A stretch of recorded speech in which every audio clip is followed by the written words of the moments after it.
Hey all, I'm gonna get started in a bit. A few minutes.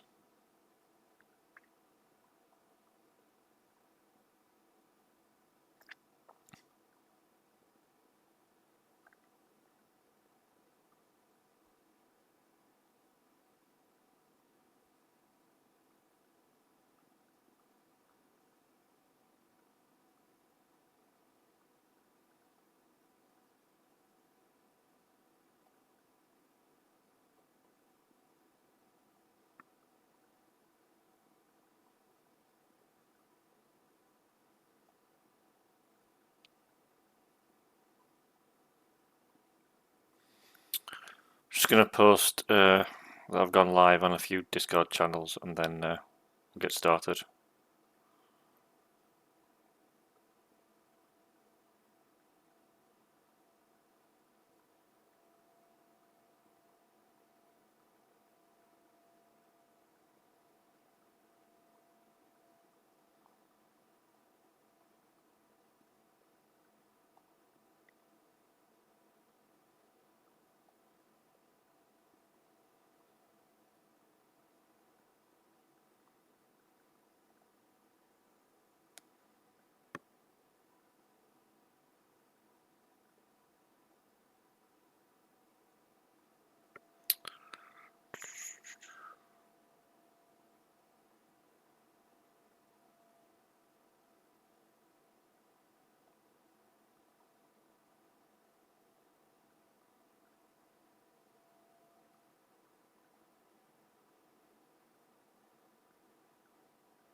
One moment.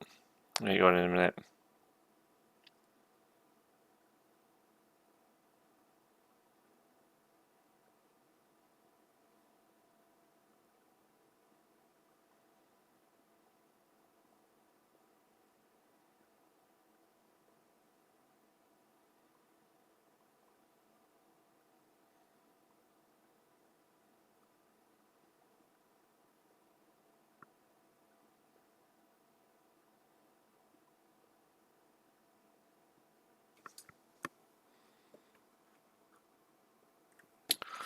Okay, let's make a bit of starts.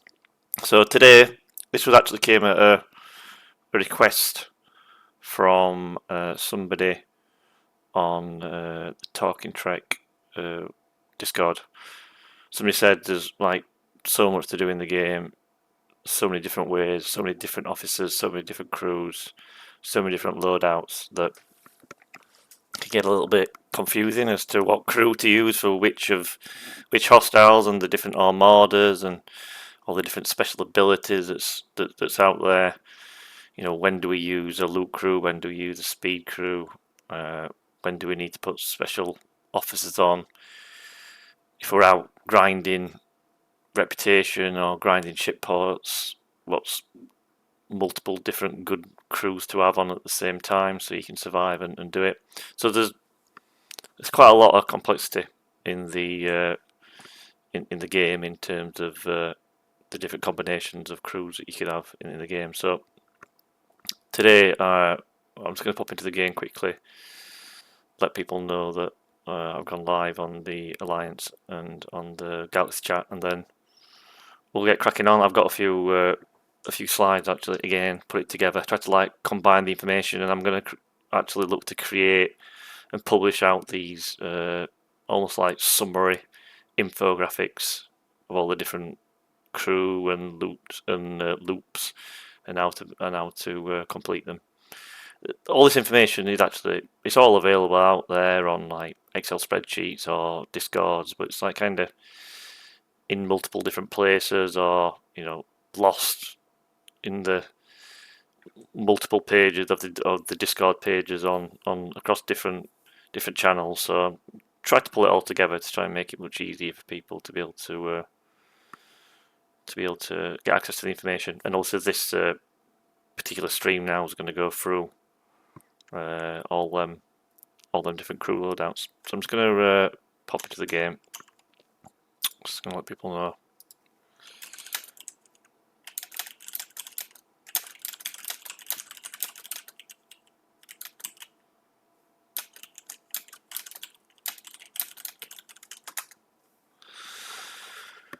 Okay, so yeah, normally we start off with just a few viewers and it kind of picks up through time, but I am recording this again. I will again put it up onto Twitch, which I've done, and then I'll put it up onto YouTube eventually. Okay, cheers break. I didn't know it was like, because on my stream manager we're saying I might be muted. Okay, cool. Cheers all. That's good to know.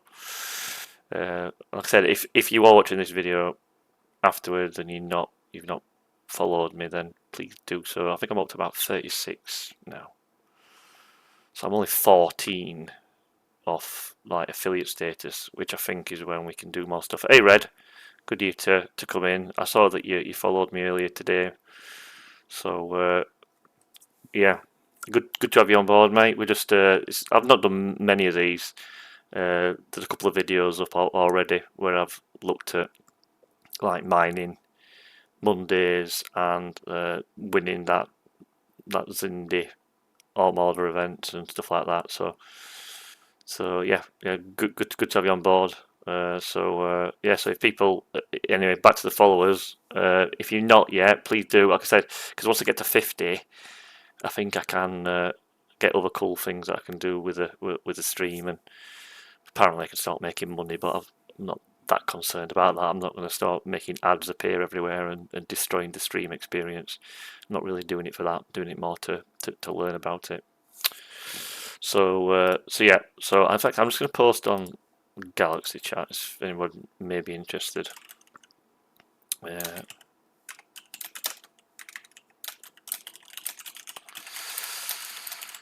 On live.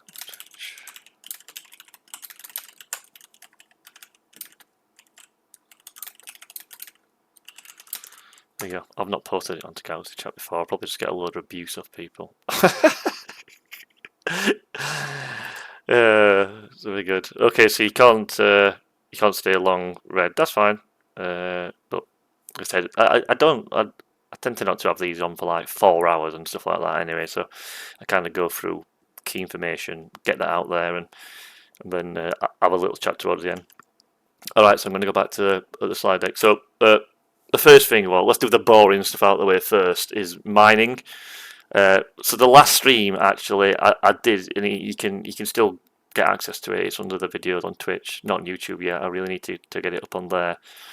But it was out kind of how you can get as much like 5 and 4 star that you would ever need to be able to keep your refines going constantly, and you can kind of time that around the mining Monday events with the aim of getting a minimum of 5 billion score for yourself in the SLB and your alliance in the ALB. So we kind of talked about that on the last stream, and I kind of, went into the token zones, which you can see in the in here in the 5-star resources. But you can also do this for 4-star if you're lower ops as well.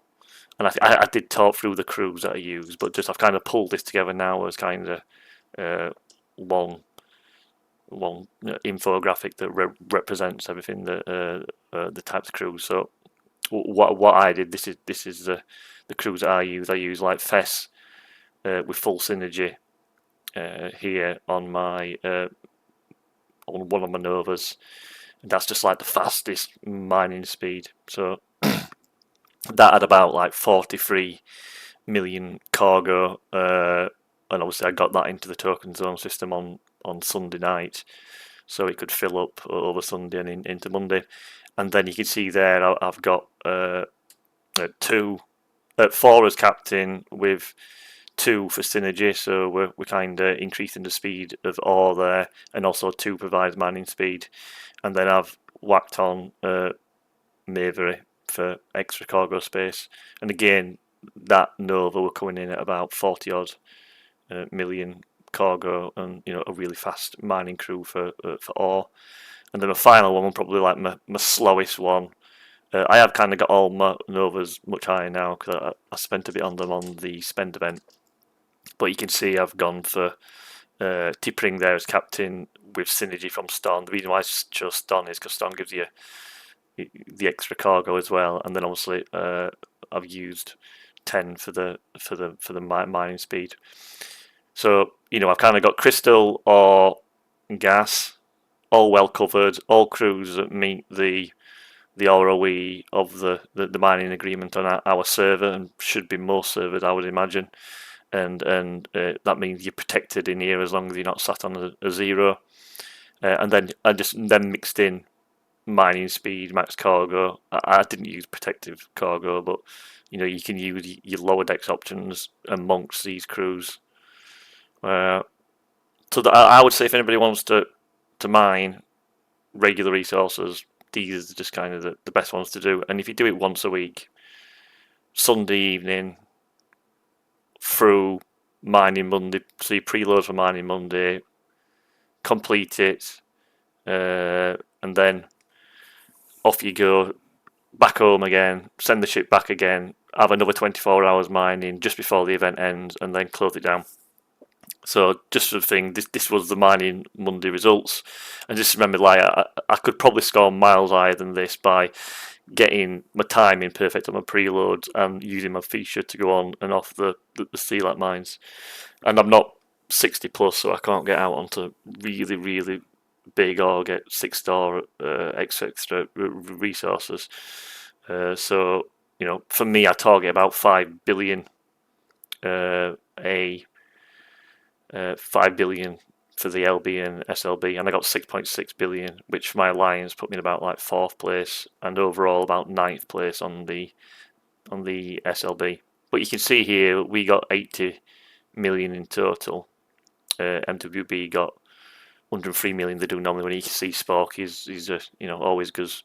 There's a few of them are always get some really big scores on doing that. But we are closing that gap a bit, and we're obviously probably like the 3rd biggest, so we don't do too bad on mining. But my point being last time was that if everybody just followed that advice and went in and got in early and did them token zones, then you only need 20 people doing scores of this, and it's kind of a win position, let alone everybody else that's doing it. So that was the first one, the boring ones out of the way first, in terms of the crews to use, recommended crews to use for mining the different resources, and obviously using these 5-star resources. And like I mentioned last time, you get them in the Bajoran faction. You just claim these every day. You collect one a day, and even if you sent all these 3 out, preloaded and back again, you would have a net +1 every single week, as long as you collect one of them each day. So that's a mine stuff. So on to the other crews then. So like a lot of people say, well, what's the best crews to use for most of the things in the game? Well, actually, I find the best crew to use, which I use most of the time, is a speed crew.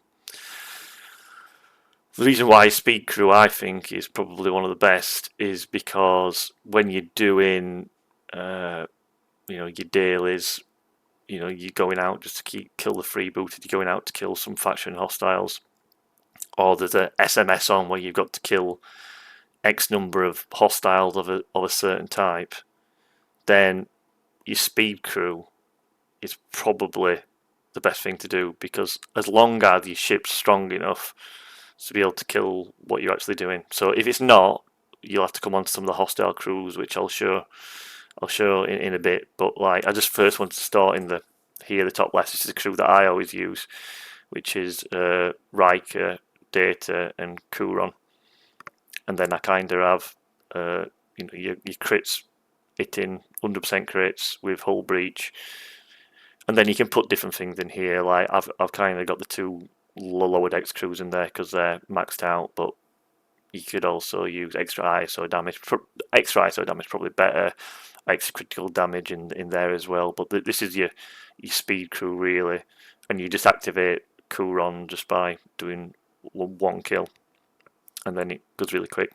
And the only thing to know as well is that like there is fleet commanders have got Kirk's got Takers Out, which gives you 40 extra impulse, and Lorca does Killing Impulse, which gives you 30 extra.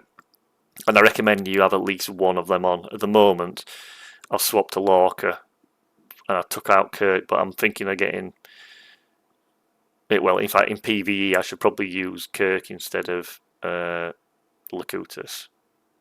But I'm just a bit lazy, and I keep Locutus on in case I need to do PvP, just for all the extra crit damage that I can get from Cloaked. But in terms of the effect of these, they do make a really big difference. So, in fact, I might actually take Locutus out, and well, yeah. Let me have a look, and I'll show you now. Let me swap to my speed crew, and we'll have a look to see NT Riker. Yeah, well, I thought that read E Riker, Kuron, and Una, but I don't know. It depends how good your Una is. So let me go back to that. So I get you, because you can see I've got Una down here in another crew. So if I were going to have 3 separate speed crews, ignore the lower decks because I just didn't change them, then this is how I would set them up. But it's whether the extra 10% that you get from E-Riker kind of makes you go faster than the flat amount that Una gives. So if I just let me apply this. And the other reason why I like to use, not that one, the other reason why I like to use the E-Data one is because it's unbelievably good.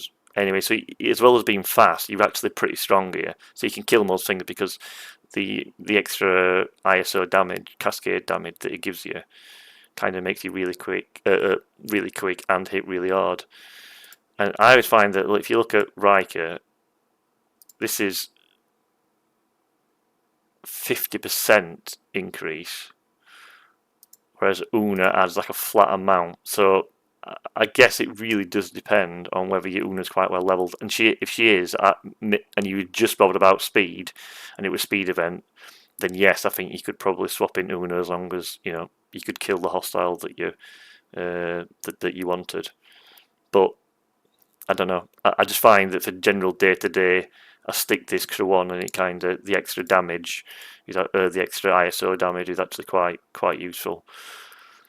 But I've been intrigued. I mean, let's have a look. I'll do both of them actually, and I'll make them run, and then we'll have a look to see how fast they go. So let's have a look. So I'll get me. I don't know who this guy is.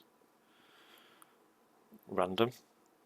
Somebody just randomly in our zone. So I'm here. So you can see this is the pace I'm kind of going, which is not slow but not super fast. So I need to kind of activate Kuron, because not only am I activating Kuron, I'm also activating this as well. So I'm going to get Kuron and Lorca activated once I've killed a hostile.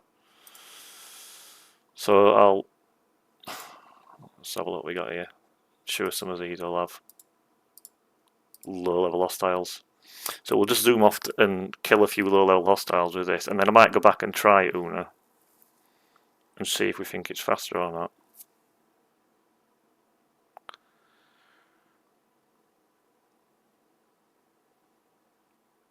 Yeah, I maybe Una is faster, and I'm not like I will try that. And like I said, I've got anything. So let me kill. See, you see here how fast I'm going. So let me just kind of start here, and then I'll go from like this mine to this mine, and I'll see how fast it is. So that's without the hostile kill, and then once I've killed the hostile, you'll notice the difference. It's quite dramatic. Yeah, so you can see how much faster that is already. Like, it's miles faster.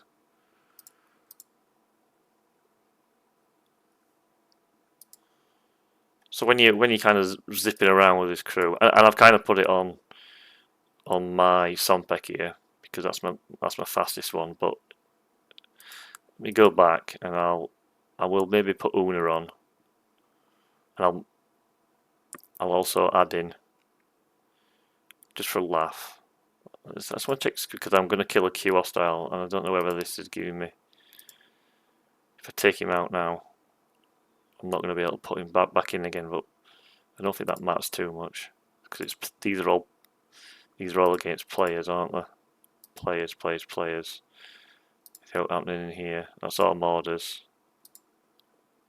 Shield, so I'm getting extra shield deflection, and that's not an always on. It won't make that much difference. Let me put Kirk in there.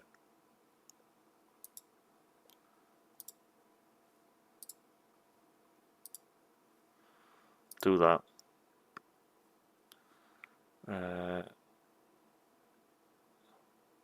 Yeah, that's a good point actually. So that's a good point. Let me have a look to see what the impulse would be. So right now, oh, I've sent him home, and damn it. Okay, yeah, okay, Red, it's a good point. Let me go back here and kill one, and we'll take a record of what that impulse speed is with this crew, and then we'll take a record of it with Una. And then you're right, we'll see which one's fastest. And if it is, I'll update that infographic to say that Una's. But you have to remember, my Una's not brilliant. I've not really focused much on her. I know some people really wanted to max her because of that impulse speed.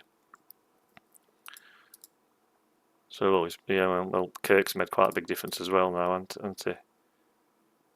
That's definitely faster than it was before. So let me have a look what the impulse is. Impulse speed is 473. Get my notepad out. So we'll say, so what we got here, we got Riker data Kuron equals 473. That's post hostile kill. Okay, let's recall. And we'll put Una on and see if that goes faster.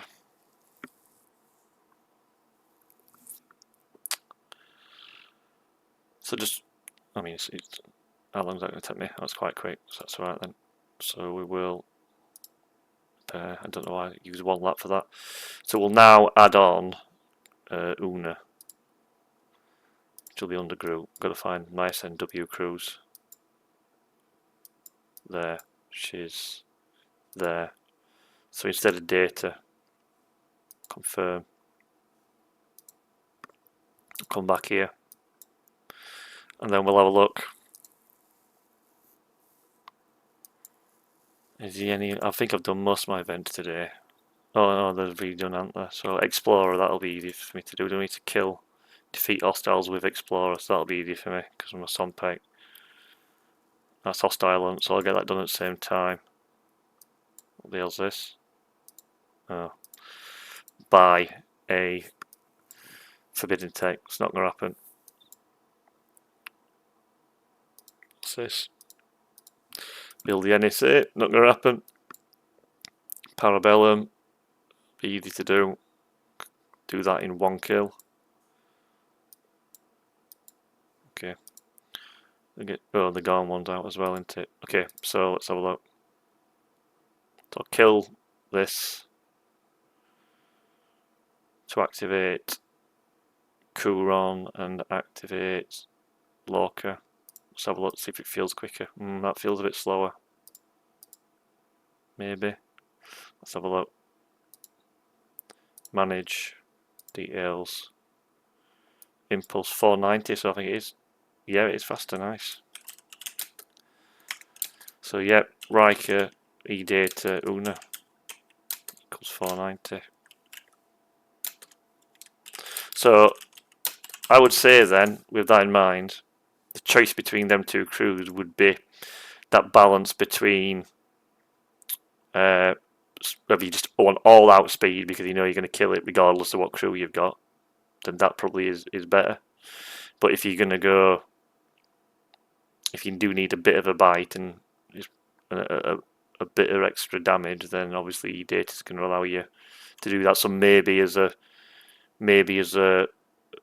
in a wave, this crew might be better.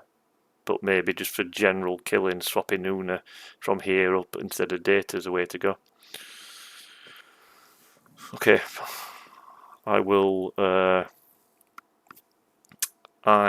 definitely update this infographic then around that to reflect that. So just I'm interested, like if I put that crew on my Talios, I wonder what speed I'm gonna get. Because I think Talias is, well, maybe the Rialto's the fastest one, isn't it? Yeah, so red. There is a below deck one, so I mentioned this here. So if you've got Dane, which I've not, oh, that's the on holiday when all this were coming out. You see, I'm about halfway through. So there might be, I don't know what, because I went on holiday for 2 weeks, I just kind of made sure I logged on and did all the SMSs and stuff like that, but I never competed on any of the SLBs. I never did any grind events. I never, tried, figured out a way to unlock Dane. But I do want to unlock him because, like you said, you can get an extra 20 there, 60 at rank 5. So I definitely think he's one I want to definitely try and get. And obviously, if you have got him, you should definitely go on your below decks instead of one of these two. And then obviously, you can have a one or both of FC Lorca and FC Kirk. Let me just swap this ship out a sec and stick. I'm interested what. No, let's have a look. What do we think? Well, the fastest ship's Rialto, isn't it? So I'm intrigued as to what. If I go Rialto, put that on. Oh, I've got to change my skin because I've got the damage one on. I have that standard on for. So this is. There's two skins. There's one for battle PvP, and they'll leave the PvP one all the time because we do Rialto PvP, don't we? I'm normally quite strong on that. And on Sunday, I'm not going to cover PvP crews today. So red, I know you like your PvP stuff. So, I don't know. I don't. Does it matter? Does it unlock them both? Is it? It might just unlock them both, so you just fast and battle ready. It might do because these normally just work on unlock, don't they? But either way, I'll put the green one on because it looks cooler anyway. So the PvP crews, I'm doing that on Sunday night, 9 o'clock UK time. So I'm going to be going through all the PvP crews, the ones that I use, the ones to match up and not match up against, how to use Cloak and Lorca's ability, and I'm going to try and get somebody to be like a partner that I can practice my PvP on. So Red, you might be interested in that, because I know you've got a reasonably strong G5 rares equivalent power to my Sompek. But obviously I'm explorer, so I do normally kill you, don't I, because of the battle triangle. But who knows? There might be different combinations of crews that kind of, regardless of the triangle, can overcome things. And I want to try FC Lorca's ability in PvP. So I'm gonna look at PvP crews on Sunday at 9 o'clock UK time, and I'll try and do a bit of pre-testing. But I am going to Whitby for the weekend with my friends, going away tomorrow, and I'm going to be away for a couple of days on like a bit of a drinking holiday, so I might be a little bit sensitive on Sunday night, so you'll have to be gentle with me, everyone. Okay, so let's have a quick look. Oh, I need to go and do a kill, don't I? So let me go and quickly do a kill with my Rialto. And then we'll get back. So while that's flying there, so the other speed crews, if you go back to the bottom one, actually the original speed crew when the game first came out was actually Claw Full Synergy, because there was no Una, was there? So this was like the original speed crew that like people didn't use anyway because your ships weren't really strong enough to be able to just put speed crews on. But Claw Full Synergy, if Una's up there now, plus, and then you got Pan Full Synergy, which is not the best for hostile killing, but it's actually surprisingly pretty good. It's pretty quick, and I guess if you're multi-shipping for speed and you're killing stuff you know you're going to kill in relatively big ships, then if you grind in ship port, well, not ship ports because you use loot crews, I can't say that. Maybe there's an SLB where you get points per kill and you just want to kill lots of things, then multi-shipping with these. But generally I've been using this crew just to run my dailies all the time. Anyway, they read this is your ships. You're about the same strength as my Sompek. Well, you're 45 though, I'm only 40. So you are a tier higher. I'm about 780, I think. I don't know what crew you got on there. Oh, you got your speed crew on.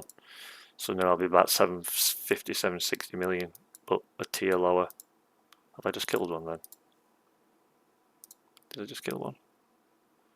Yeah, I did. Okay, so let me have a quick look, because I bet this is rapid. What is it? Oh, no, it's not. Oh, yeah, 590. That is faster, isn't it? Yeah, so I bet that's rapid now. Let's have a look. Yeah, it's pretty quick, isn't it? Well, what else is quick? I think the Voyager's quick as well, isn't it? I don't think it's as quick as that Reality, though. So again, we aren't going too much into PvP. This is probably a pretty good PvP crew in Territory Capture, because no one's catching you in this, is there?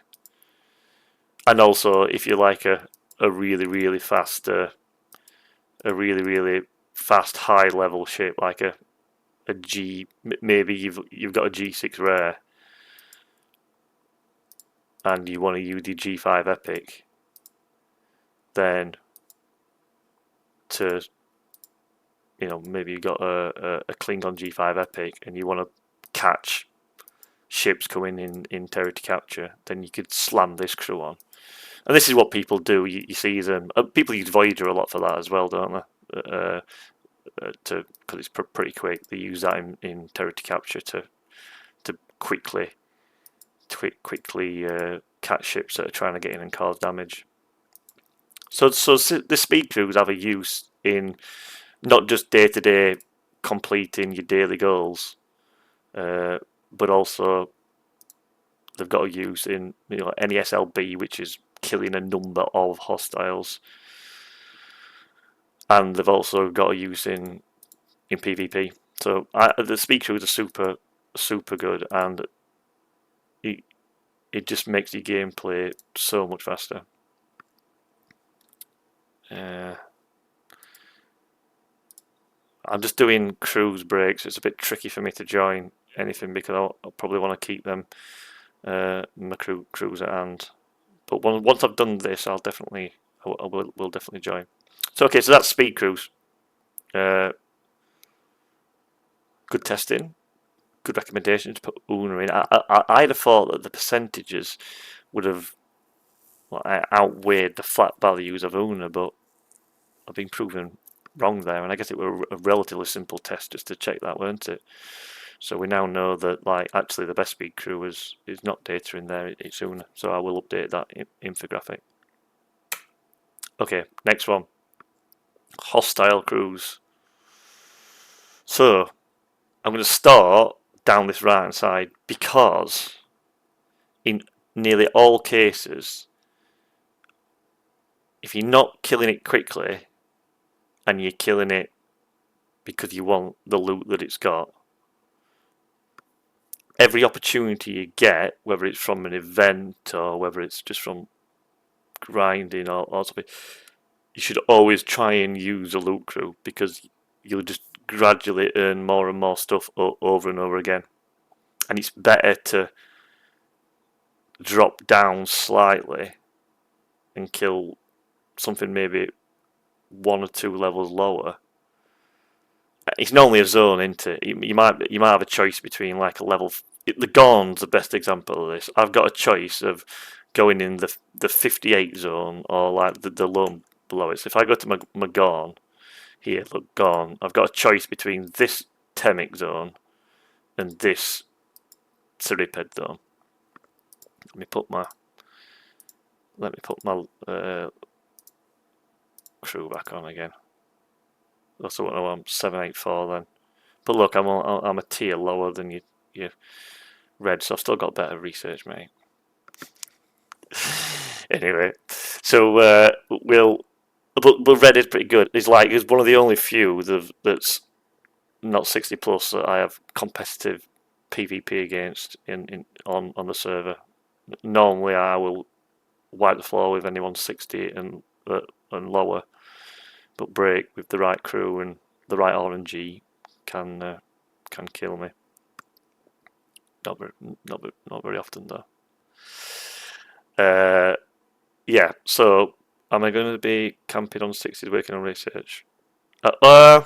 No, from what I heard, oh, I don't know because of the SLBs. So if 60s are in the SLB, but like all the better research comes at 61. So I don't think I will, mate, because I've my research is pretty good already, and I'm like because I spent ages getting this SOMPEC up, I've kind of got a really strong G5 rare ship for the Ops 59 level. So I probably just need to move through really and start picking up some of the better researchers at 61 plus. And I've showed this. I'm not that far off 60 now, probably a few weeks, and I've got everything set up to get my G5 Epic on the Klingon side. So just let me no, I don't want to swap shape. Let me swap the officers on this. So I'm going to go with my loot crew here. I think this is the best loot crew because you're getting 60% extra, so you get 100% from Picard. You get I'm not far off maxing maxing 5 now, but you'll have 80 to 100% from 5, and yeah, then you can stick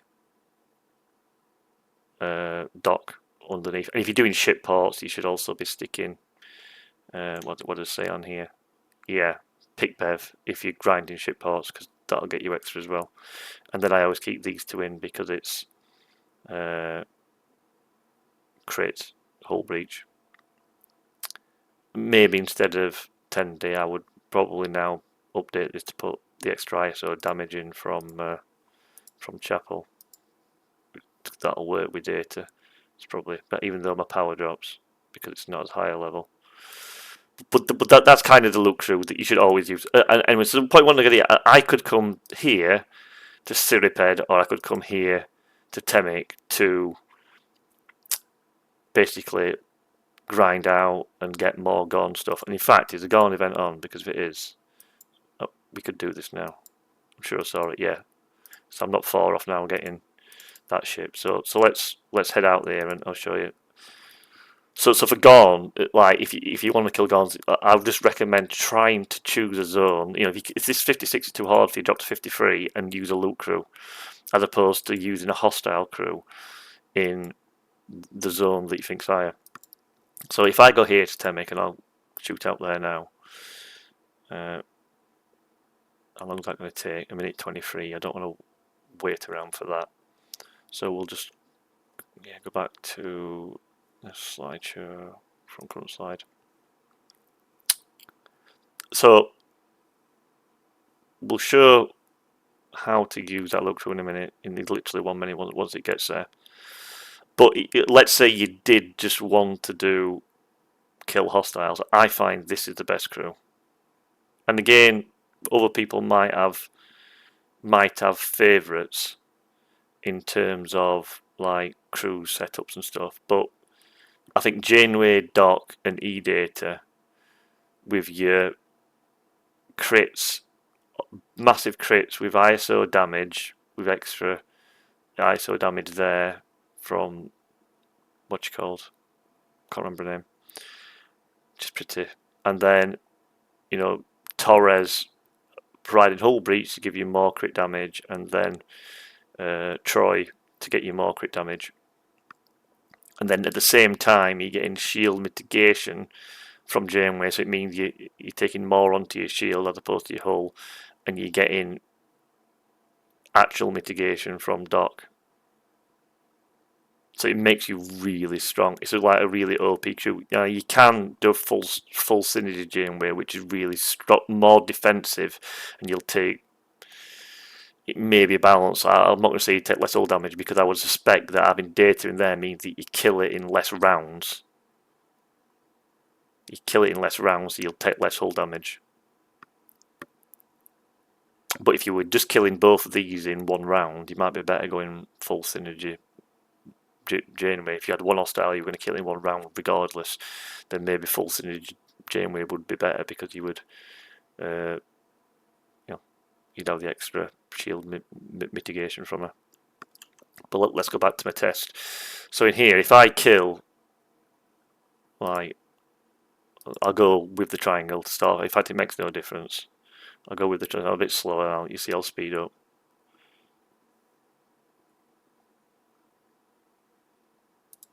So you see, I've got 1,000 for that, and I'll go again to the triangle.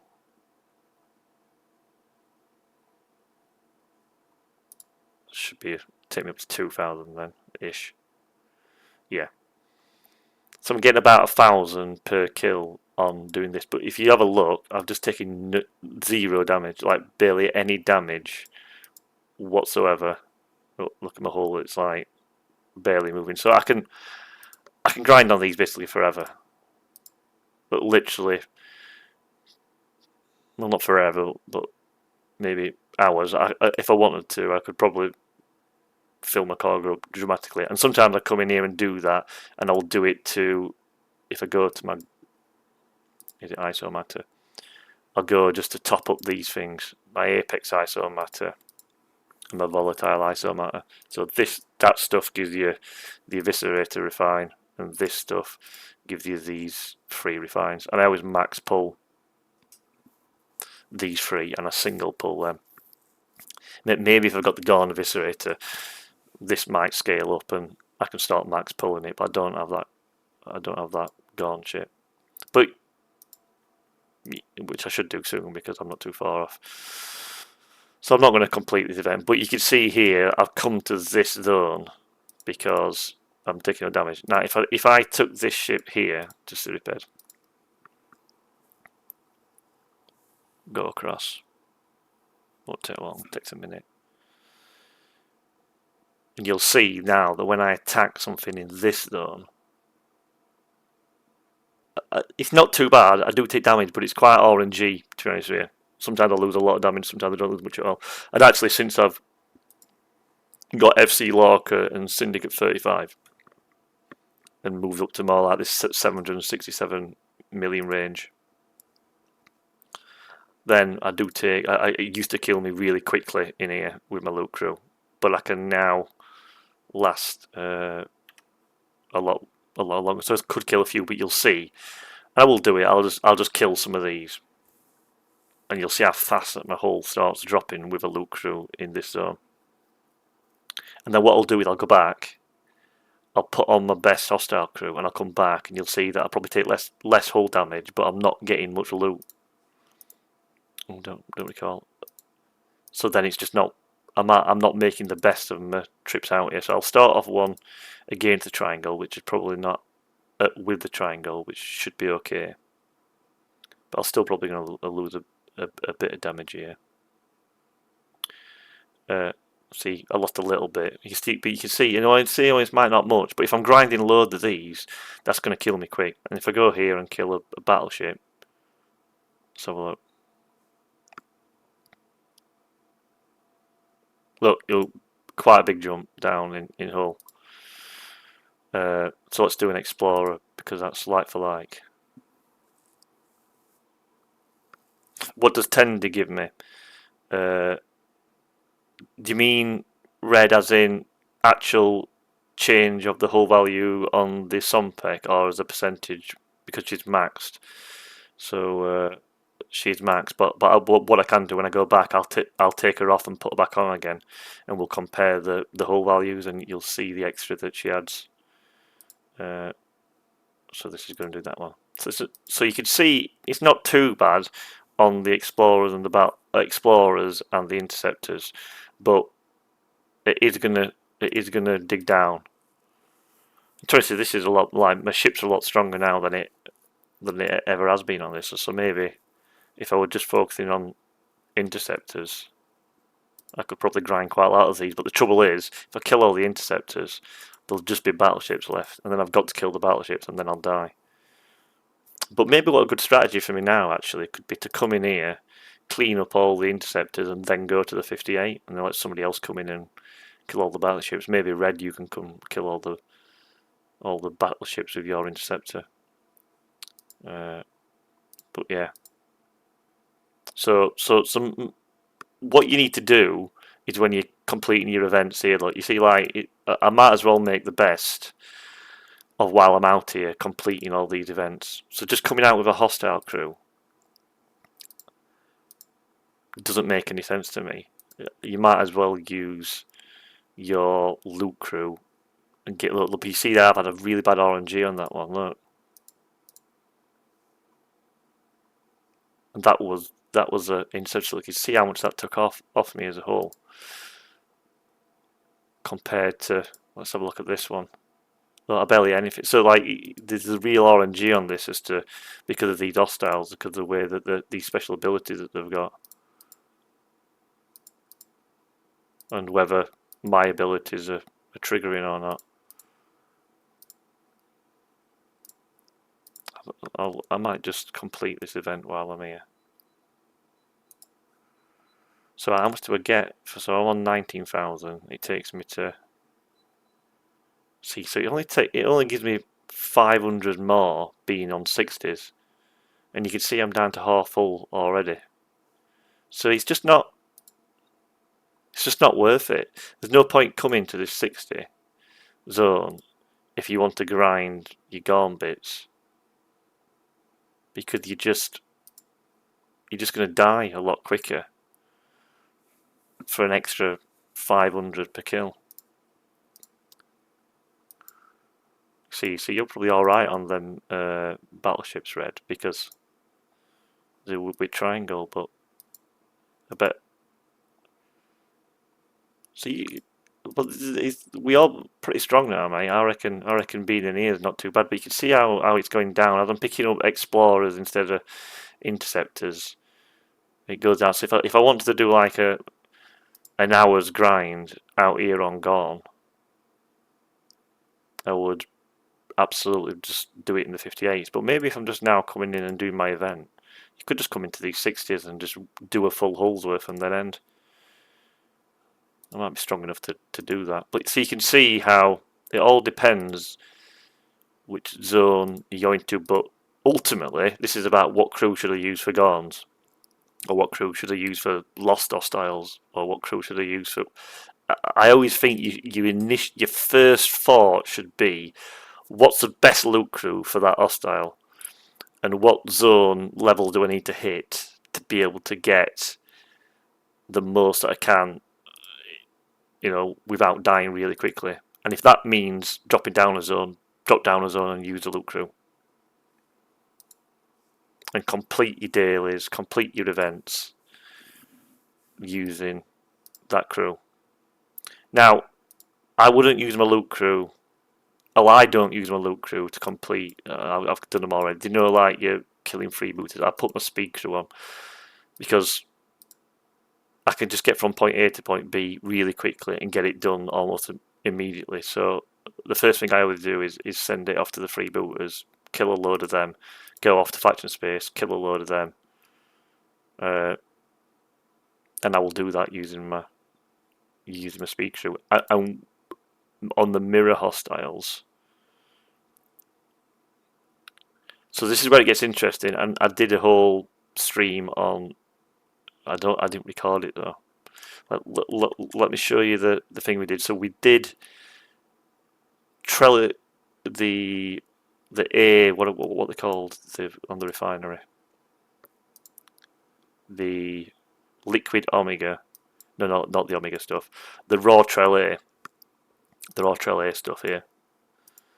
We did a test out in mirror space, and I'll show you the zone that I went to. So it was trellis, so I went to mirror Inari, because I can't get to Berkeley until I've got the thing. So this is a zone, the highest zone you can get to with a G5 rare.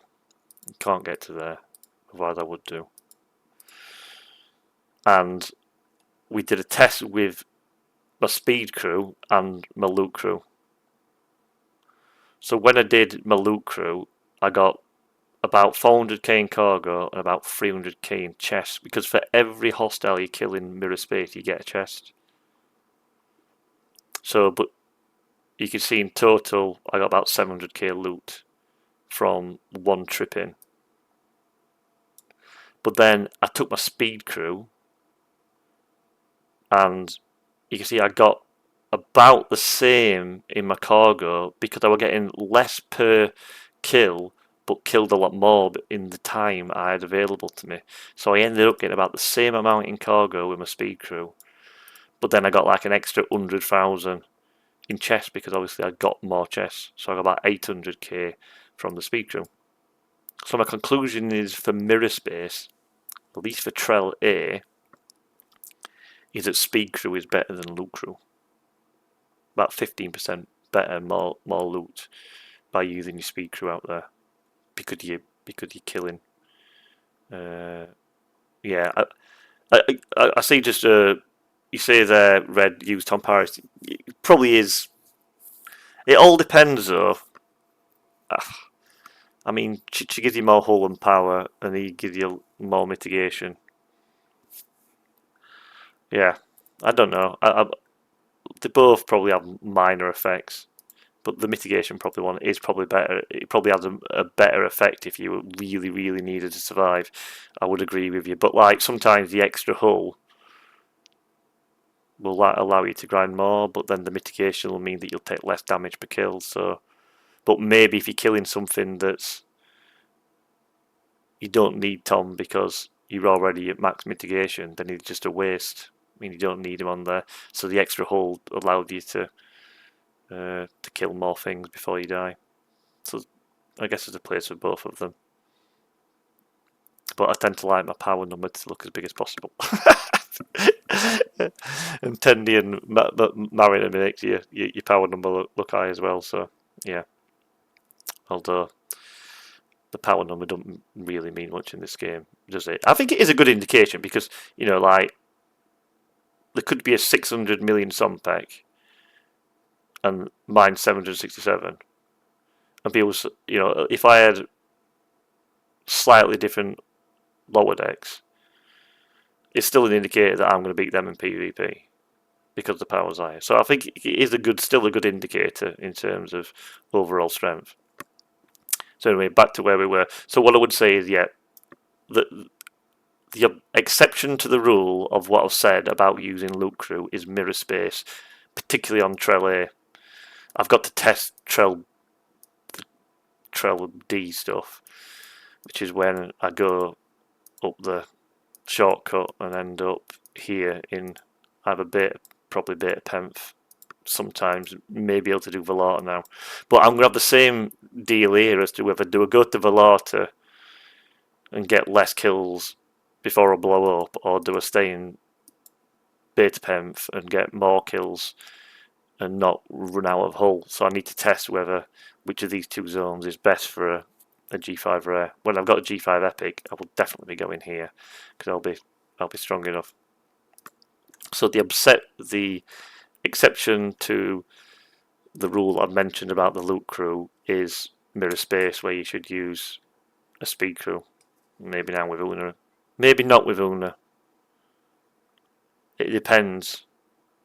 If I put Una in and I die before the 20 odd minutes is up, I'm better with data.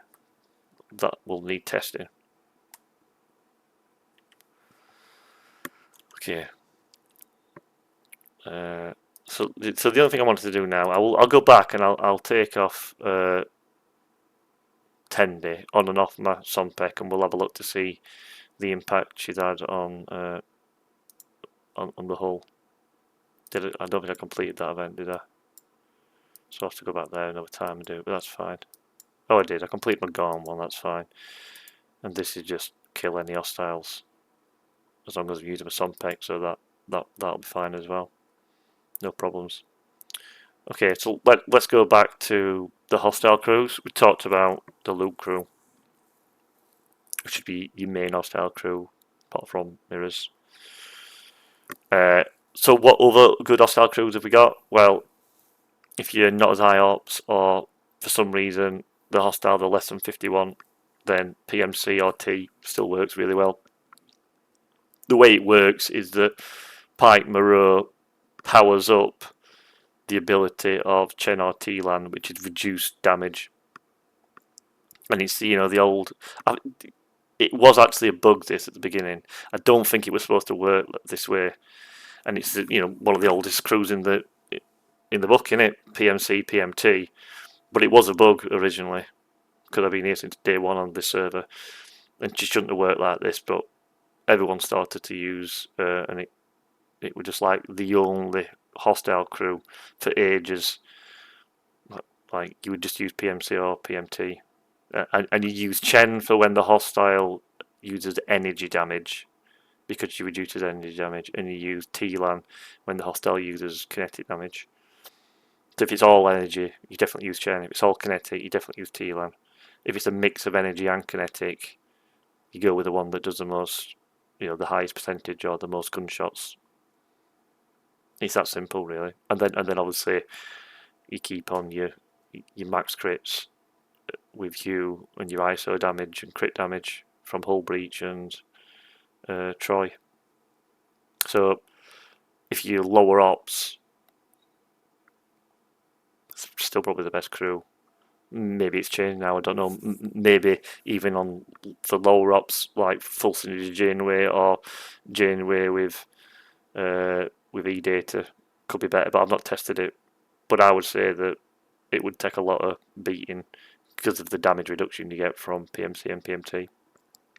So the other crews I put on are, if you like, multi-grinding, or a good example of where I might use this crew, and this crew would be, I'll show you, and I'll talk about them crews in a minute, would be Pickle Auto. So these zones here, you can send your ships, port them on the corner, and get auto attacks. Now, I don't really do that for ship experience, but people do. So let's say, like, I wanted to level, what have I got here? Because I've leveled most of these lately. Let's say we wanted to level a jelly, because obviously I've got loads of them. And that's the other stream. Tell me how I showed how I managed to complete all the heroic SMSs, and I use my Master of the Jelly. So let's say I wanted to get that to level 60. I didn't want to spend lat on it. Now you can see I hold these and I use them on events for ship experience, like incursions, which is another one coming eventually, unless they cancel it again. So incursions always has like a spend ship experience, and you can dump lat to level these up. So if I signed that ship and upgraded it, you see it's 4.92 million. So it cost me about 100k lat. And I did have about 24 million lat, but recently I've spent a load upgrading a load of ships. And the reason why that goes down is because I do this and they hit convert. But that gets you load of points on incursions events. It's an ALB, but I do it obviously for the better of the alliance, really. Okay. So yeah, so if I go back to the multi crews I've got here, it's like, what's point in having 3 separate hostile crews? A good example of that would be, like I said, you'll see people, if I go in there, the reason why it's flashing is because you'll see a load of people sat around, just sat there getting auto attacked. So these, you park on the edge, they come along, they hit you, and then they just keep coming over and over and over again. And it's actually quite useful on Crucible of War, because you can park 3 separate ships up in 55, 56, 58 or 60, whatever zones that your ships can reach, and you can have your 3 separate different crews. So if I just flick that back to here, I could send that off to 60 view system, just park it on the edge of the zone, like people are doing here. Look, you see these are relatively strong pickles. Sol and was that probably Elmy? No, Fluffy, missing numbers. But you can see what they're doing in the pocket there, and for a start, that then gets you loads and loads of stuff for your refinery. So you can just leave them going along, and you can get a load of this blue stuff. Is the blue stuff? Yeah, I think it is Revenge Styles. So you'll get a load of these blue stuff, and then you've actually got to actively kill to get that stuff, but you do get a bit of it, so it ticks along this stuff as well. And the pickle's really important because every day you should be maxing these 2 exchanges when you shipyard one, and then on your Paw Steel one that allows you to do either 2 or 3, and that gets me 1 to 1.5 trait at the moment. 1 to 1.5 trillion Paw Steel a day, and then it just kind of ticks up, and then you dump it all on spend events if you're doing buildings and stuff. So pickles are really important. I would highly recommend, if you've not got a pickle, get one, and you can get one from your alliance activating pickle services, which, if need be, most of us have got it, so you can activate it in there, and make sure you get one and level it, because the more that it's tiered, the more resources that you will get in the refinery. And when you get to high 50s into 60s, you will really benefit from having a daily income of Paw Steel. And if your trait starts going lower, you can use that, or you can start. So how much will I get if I did so it's 91 billion, so I could get I did 3 chests, 2 chests, let's say. I'm getting 180 billion 3 chests. I'm going to get 270 billion a trait in a day, which helps with all them ships and stuff. Did you say you max your pickle? Yeah, definitely. I'm not massively far off my pickle being maxed now. If I swap ship and go to here, what am I at? No, I'm a bit off. Maxing is pretty good. I've got 2 pieces to get to the next tier. So certainly not, I'm on tier 10. But definitely, it should be a priority 1 to. And whenever I get an event store, I get the pickle pieces. I always that's one of the priority things for me to get, to be able to. And now we're actually quite late on getting this ship, which is why I'm a bit behind. I didn't buy it, and I didn't think it was very good until people got to the later tiers and started seeing the amount of resources per day they were getting. So I was a bit behind the curve in starting this particular ship, but I've tried to catch up by spending it on the event store. So really important ship to get. And I would say for me, I would use my Borg, I would use my Monavine, and I would use my Sompek. And maybe I'd put some rubbish crew together on a bit lower level and use my G5 uncommon, my this one, my Vorcha. And you could just port them here overnight, and you need to make sure that you choose the right, because what you don't want to do is go AFK and then it's dead in 10 minutes. So you've just got to make sure you take these crews that I've showed you, these crews, put them on the ships that you've got and port them on the edge. So it's just a good example where you might want multiple hostile crews. And the reason why this crew works is because when you've got full synergy, then SNW James Kirk just bypasses shields. So you've got like 100% shield bypass and you go straight to the hull. And I thought that were going to be better than this, but you miss the ISO damage, particularly on Q hostiles, which I'll come on to in a minute. You really need the critical ISO damage to be blasting things out. But it's strong because you hit it straight onto the hull, but the base mitigation still kicks in. So even if you go through the shields, if the hostile's really high level, it can still just mitigate your normal damage. Whereas your ISO damage, it needs ISO defense to mitigate that.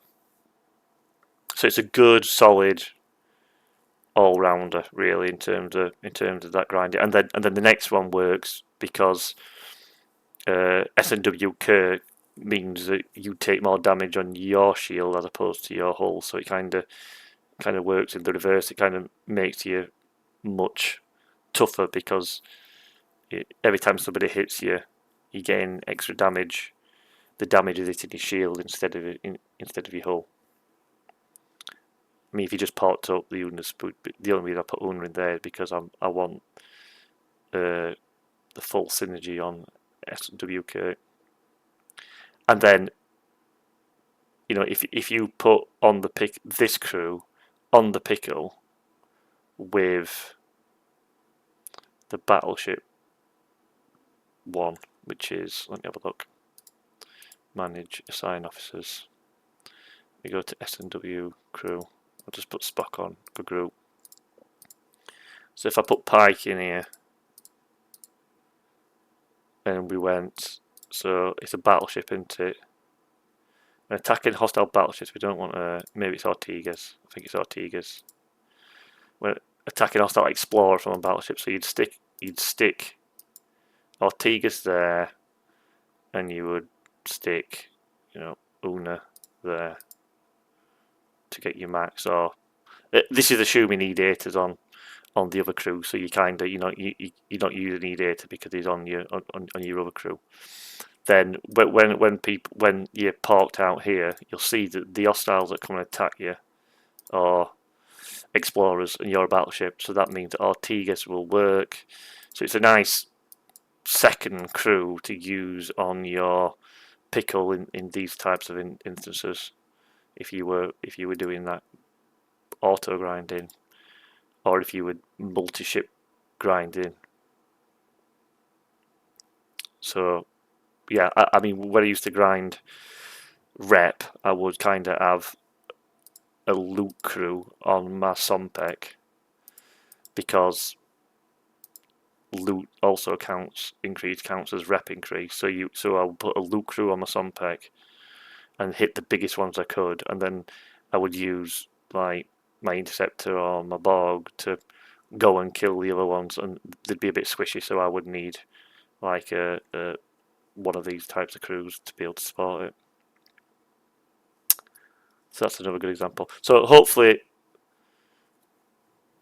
that's kind of helped in terms of speed crews and loot crews, and it's predominantly the top crew on that, maybe with Una in now, and the top crew on this. So you got your loot crew and your speed crew, and then this is your increased damage crew, and they're probably your best ones to hit. So the reason exceptions is Q hostiles. So I've been saving up a max 45. So let me put on my crew for Q hostiles below deck. What below deck does I have on? So yeah, NT Troy. That should give me more crit damage. Okay, confirm. Okay, so as you can see, I've gone on this crew. Put that in max. I've gone Pike, Moreau, NT Data.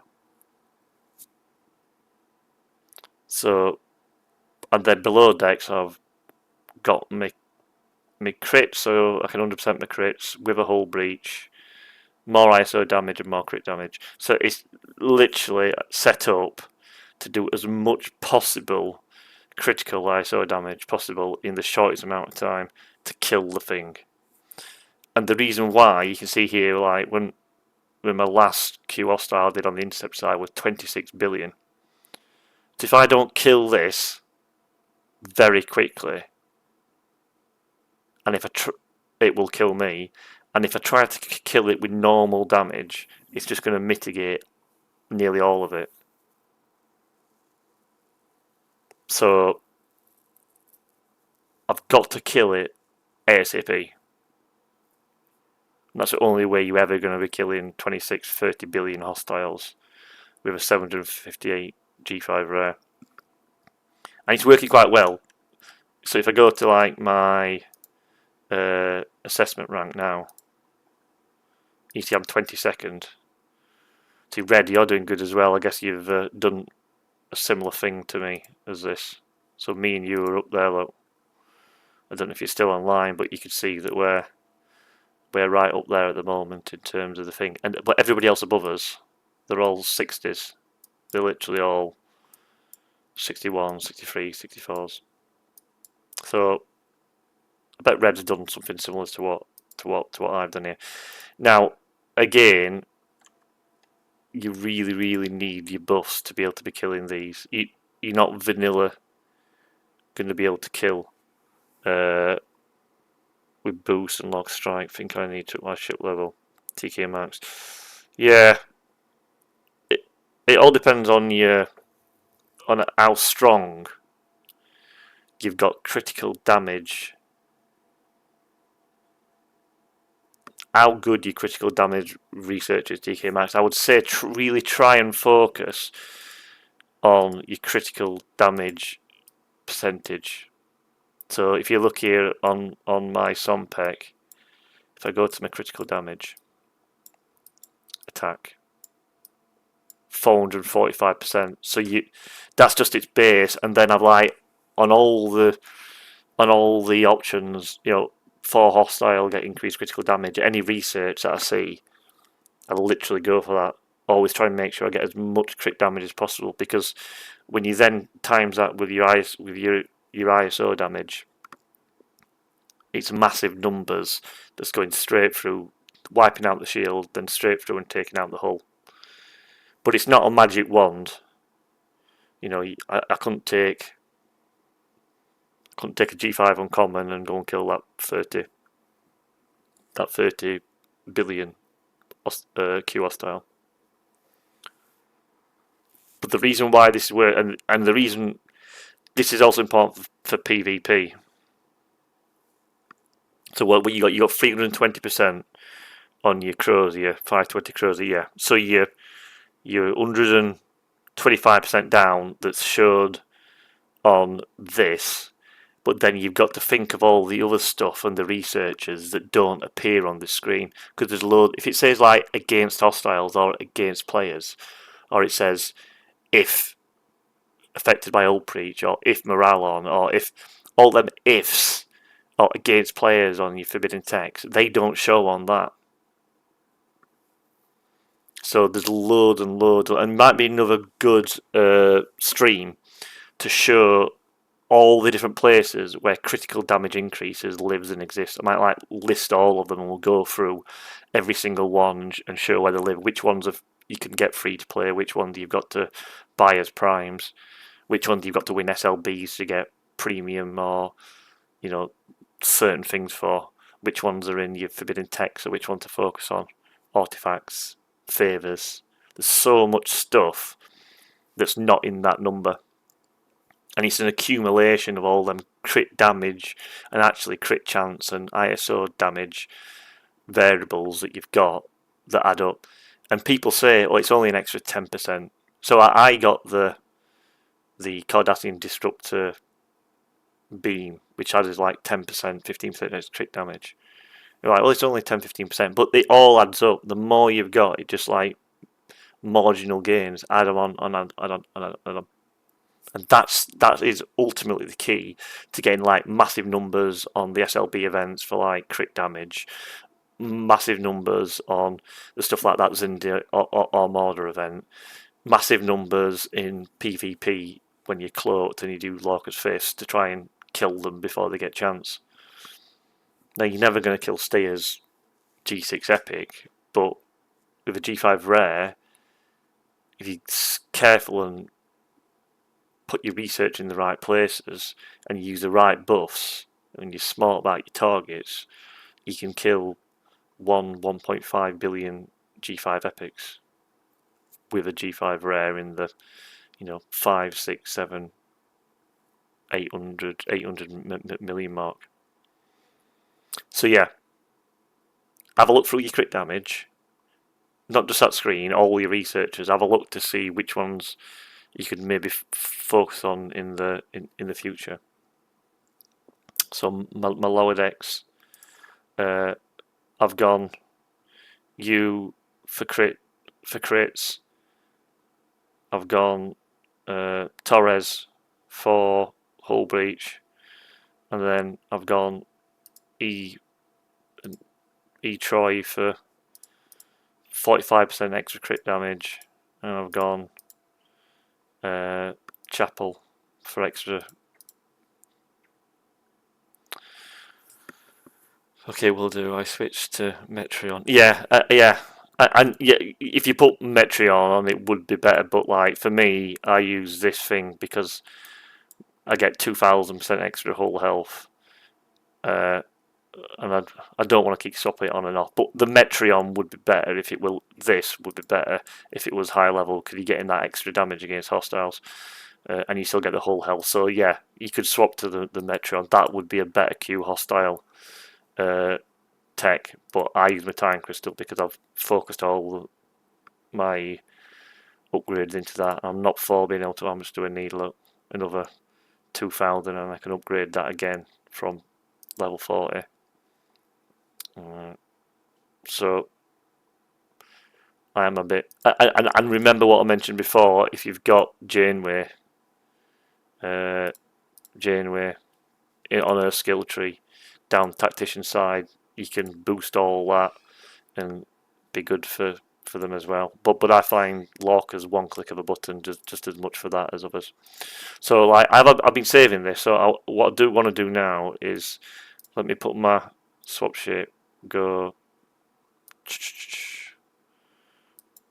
let's go across, put on my Titan, and I'll put on my Cerrito.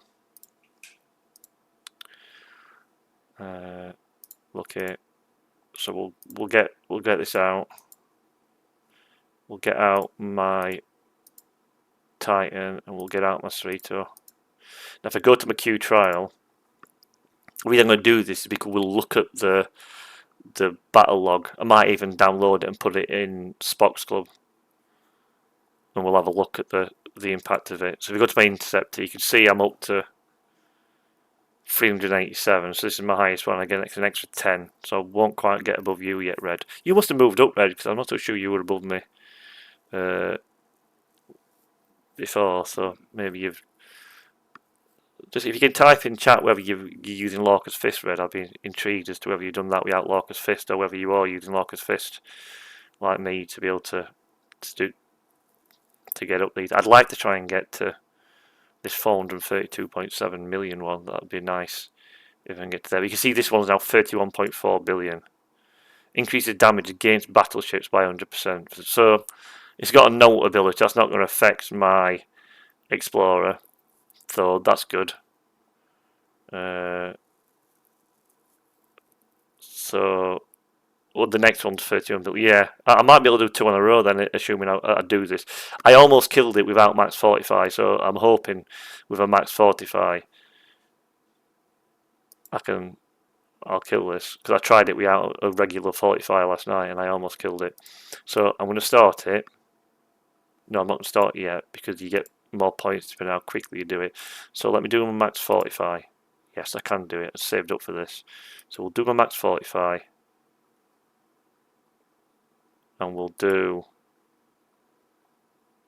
Please, God, I put my right crew on that, didn't I? Yeah, okay. And then we'll do Cerrito. There's no point using Defiant boost because it's only on Armadas. I don't think the Defiant does anything to like a single hostile, does it? If that's wrong, post in chat for me, because I don't think it does. I think the Defiant is just for Armadas. So now we're gonna set off our 4-star trial interceptor, 31.4 billion. Locate that. It's in Deporters, which is good. It's relatively close. So we'll get there, park next to it, use Lorca's Fist, attack it, and then if we kill it, I'll have a go on the next one. Oh, I've got a cloak as well. Make sure I cloak, because that'll get me some extra damage. Cloak. So now I've got Cerritos, max 45, cloak. I'm going to use Lorca's Fist and I'm going to attack it. Lorca's Fist, confirm. attack.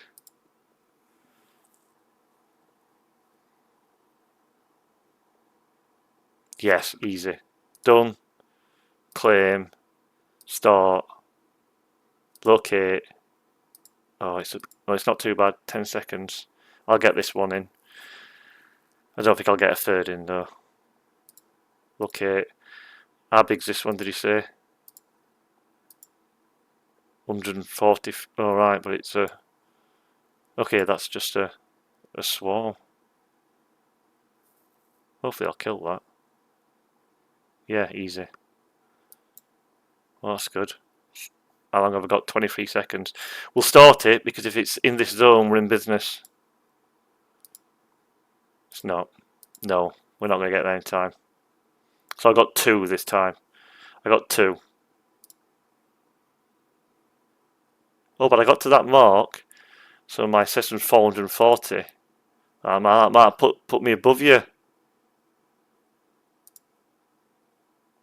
So what's this one? 40 billion. Huh. 40 billion next one. Can we kill that? I don't think we can we? Oh, I bet I would have got that. Not messing about. Oh, I'm going to die now because Lorca's fist has run off.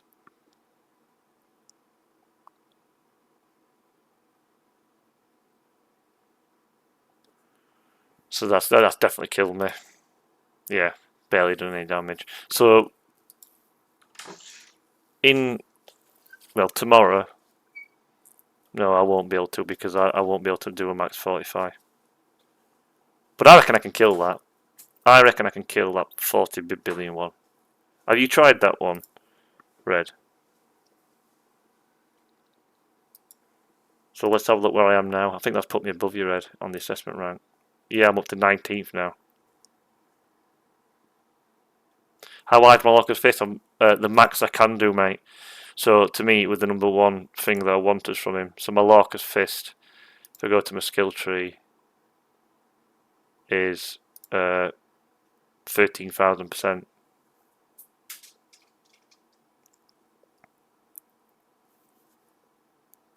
To max 45 huge because it gives me more shots. So more shots of massive ISO crit damage means I'll blow it out, blow it away before it even gets a chance to attack.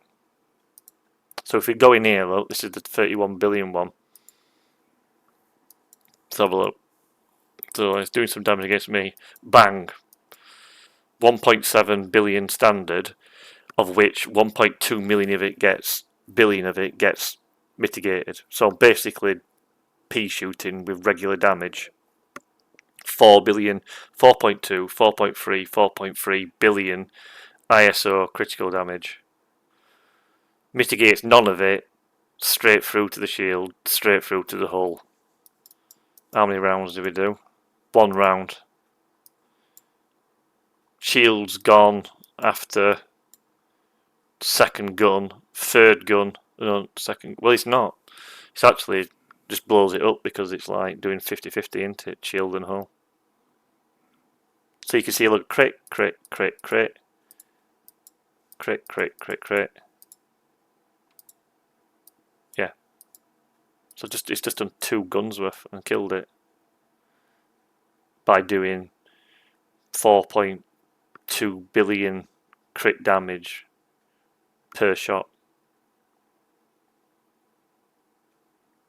So a point being on why I'm using Pike, Moreau, E-data on this crew is for that exact purpose, to make sure that that number at the bottom is as high as possible, and that number doesn't really matter as much because it just all gets mitigated because of the vastly superior defences that has against you. Now, this is the same principle in PvP.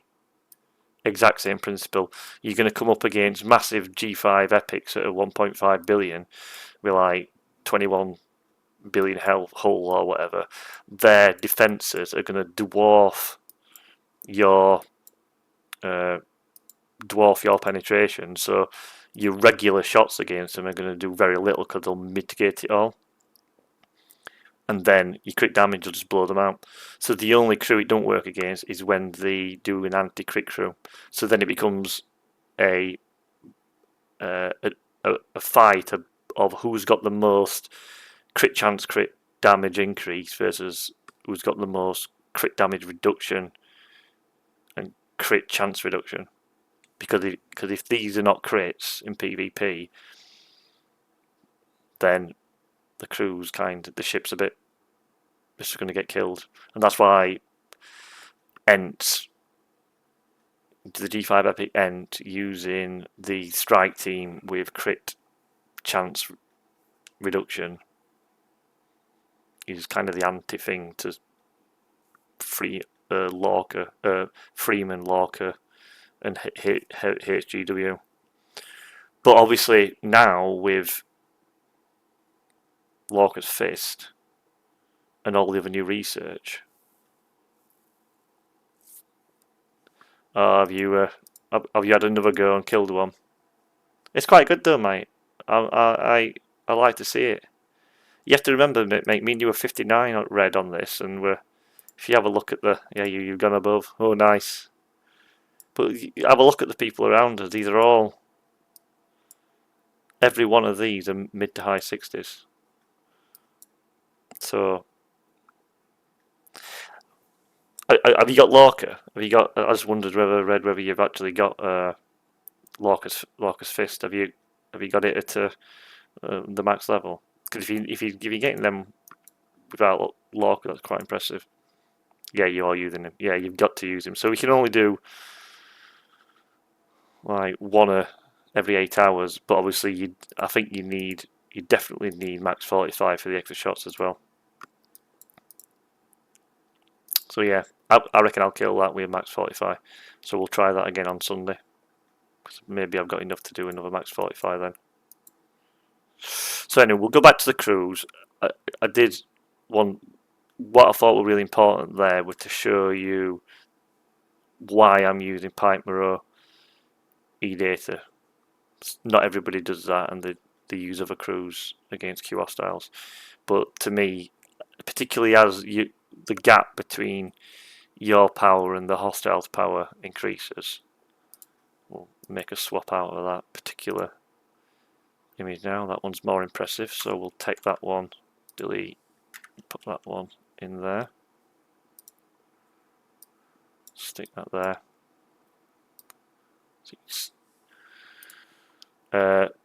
Yeah, particularly as your power differential between your ship and the Q hostile increases, then ISO damage takes over, so you just want to max it out as best possible. And that crew's pretty good for heavy hitter as well, because heavy hitter these days tends to have extra bonus for ISO damage, and obviously you're getting your crits anyway from there, so you just want to do huge crit damage. 50 billion now. Yeah, I still think you'll kill it, because if you look at that, that's 31 billion, and it's barely touched me with that max 45. I reckon maybe 40 billion might take me to about there. Maybe 50 billion might take me to there. It's just whether we get one that's got some weird ability.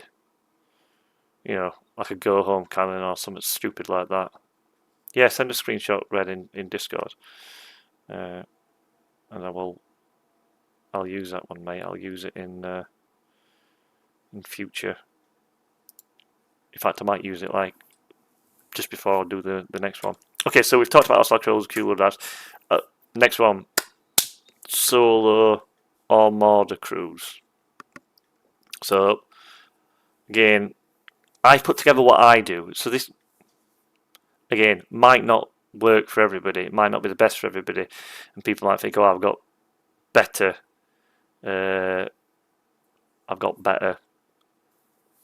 crew setups for my particular ships." But this is what works for me. But what I have done, I know that like Blue Mandalorian on Talking Trek, he always puts up loads of nice tips, hints, and example crew. So, and I know quite a few people follow this as a potential crew setup. So if you follow that and it works for you, great as well. So I put that there because I think it's like the most well-known set of crews, and he's kind of explained all that before, and it's in all the stuff on the Discord on the Talking Trek one that DJ runs.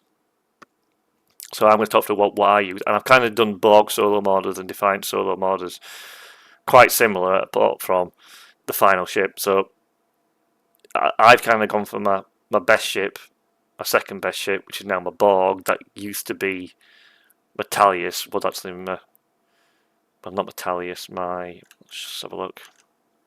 My second best ship used to be manage swap ship, my Vulture, but now it's my Borg.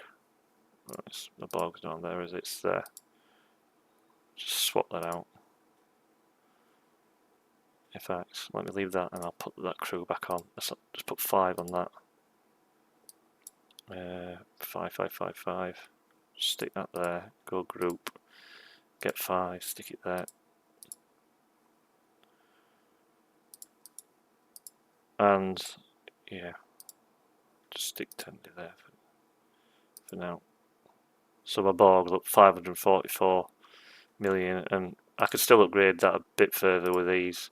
So it's going to go up further, 557, get an extra 12ish million per gun on these. But once I've got that, I'll need to get my G5 Epic to take it beyond that up to like 1 billion. So my Borg queue is always now probably going to be my second best ship. And then the third one that you want is always your speciality, because when you're doing Borgs, you do Talios, because then you get extra loot because of the research that says if you use Talios in solo morders, get X% extra loot. So you always want your Talios against the Borgs, and you always want your Defiant against the they're not called Defiant solo morders, are they? What they're called? Bajoran solo morders, not core morders. So yeah. Now I'll start off on the bottom. On the Defiant, I use kind of Dominion. That's it. Cheers, mate. I'm gonna change the name of that. Dominion solo morders. So if we start on the Dominion solo morders, in fact, let's start at the top. So I always go Cisco, Miles, and 7, because you get your crits, because Cisco will get your increasing amount of crits, because it'll max up. You get loads of shots, and people underestimate the impact of Miles because he kind of stacks and can stack 3 times, so you can just get loads of crit hits in, and then 7 is just the ISO damage. Now, U doesn't work on Armadas, so there's no point putting U lower decks, so you can stick under decks, extra loot, more crit damage, and hull breach, the effects basically. So you could use your effects crews, but because it's a solo mod, like if I will get onto that, I would probably put my effects crews probably on one of these ships that I know they're going to survive, because I want to get the status effects of burning, morale. Well, not so much morale, but burning and hull breach. Definitely want to be off and going on it. So anyway, so like this just crew, you could. There's no Dominion solo. Well, apart from the really toughest 60s, you could probably just kill them anyway. And the same with the Borg solo ones. You could kill most of them just with one ship, but not all the time. And you might want to win lots of them. So I think Cisco, Miles, and 7 is a really strong ship just to have on your best ship. And then I stick a classic 5/6 Khorne on my second best ship, because it depends how good the. Normally, previously in the past, I found that my second best ship needed the extra penetration from 6 to make sure that it just like didn't get mitigated all its damage. Now maybe on my Borg now that my penetration is high enough to not use 6, but I still think I do need him on my second best ship, and it does have quite a big impact, especially because I'm not set up here so much for ISO damage either on the lower decks, because I'm trying to. All my ISO damage lower deck stuff will be on my best ship. So still you want to get your crits. You got your mitigation from 5, the extra loot from 5, and you got your penetration from 6 to make sure that, you know, if you do the highest level ones, that you're not just getting all your damage mitigated. So it's just like a good solid 2 setup. And then your third one, you just want it to survive, because it just means it shares the damage out, especially on this Defiant. So that's why you go pick Bev, Eurydice, and it just kind of recycles shields over and over and over again. It's just like that combination.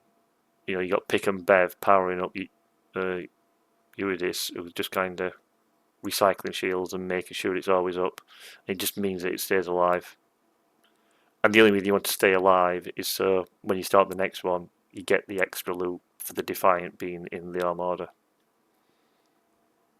Now, I used to have this on the third worst ship on the Borg solo Armadas, but I kind of pivoted towards something that adds more damage.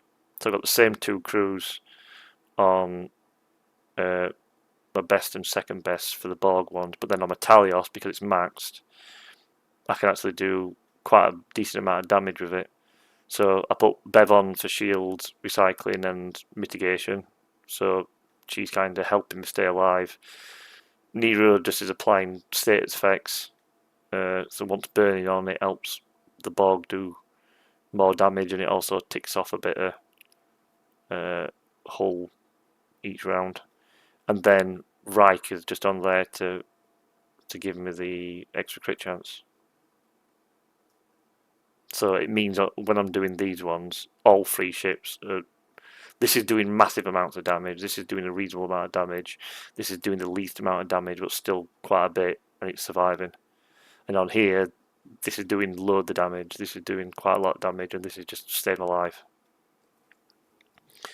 Now, Red's right.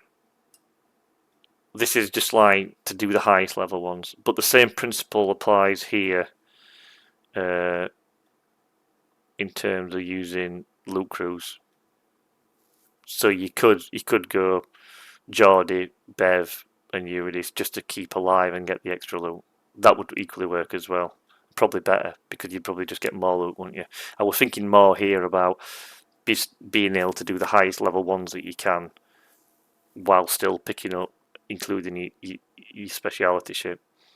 But you could start pivoting away. Once you know you're just absolutely hammering them and never dying, you could start pivoting away and just going pure. Yeah, you could just do pure loot crew on there as well. And I bet, like said Red once, your G5 rare like these, like mine and yours are now, are high enough. If this is doing all the killing and damage, then you know you could rethink this and start putting more loot crews on the other ones. And I guess you get to a point soon where your G5 Epic or whatever is just so much better, you could just do a loot crew on one crew, and then you know take out the other one and just have your speciality in there as well. So that's another way you could do it. You just like that balance between damage, and if this is damage and this is loot, you just like swap that round, and you get to a point where you're going to kill them anyway.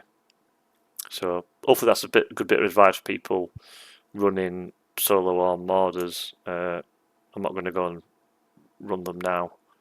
The only thing to say about it is that, like, I do save most of my directives and then do them all at once, because there's normally an SLB or an ALB that says,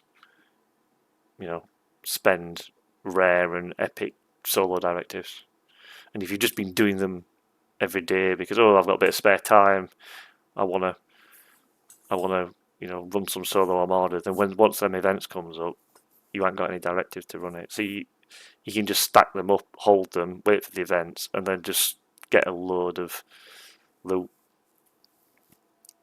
Now, the alternative to that is wait till Incursions is on and pop the exo comps on, loot increase on exo comps, and then get even more of this loot. But I like to compete well in the SLBs and ALBs, and I'll save maybe my regular armada starts for the Incursions, and I'll use my solo armadas. So I'll solo the group armadas with the Incursions exo on to get your refines to do. In fact, I'm nearly out now because Incursions has been cancelled for the last 2 months. But when you do these refines, come on, Alliance, these ones, this one, this one, this one, this one, this one. This is all I've done them all today. Like you can max pull these if like go out and do the biggest possible group armada solo with an exo compound from Incursions, and you'll get loads and loads of these to be able to do max pulls on them over and over again. So like I do that because I use Incursions to stock back up on these ones, and it'd be even better if there's an event on at the same time for using rare and epic armada directives. There's never one for uncommon. Very rarely there is one for uncommon, but sometimes there is. So definitely run lots of uncommon armadas during Incursions. Okay, so the other thing I think I want to cover, so that's the solo modders. Now, I'm not going to go too long because it's a bit boring acting. I put this together, you can see it on the screen. But basically what I do is I use to get the actions, and the reason why it's important is because when you double pull your syndicate here, it's quite a lot. Do you know what I mean? You can get quite a lot of daily syndicate XP from double pulling that Axiom Venom syndicate XP. So you need this for the research, which is okay, not brilliant, but I tend to. I'll tell you what I'll do. I'll use my loop crew to go and do that in a minute. But like, if I start running low, I'll do max, and single on the synthetic iron.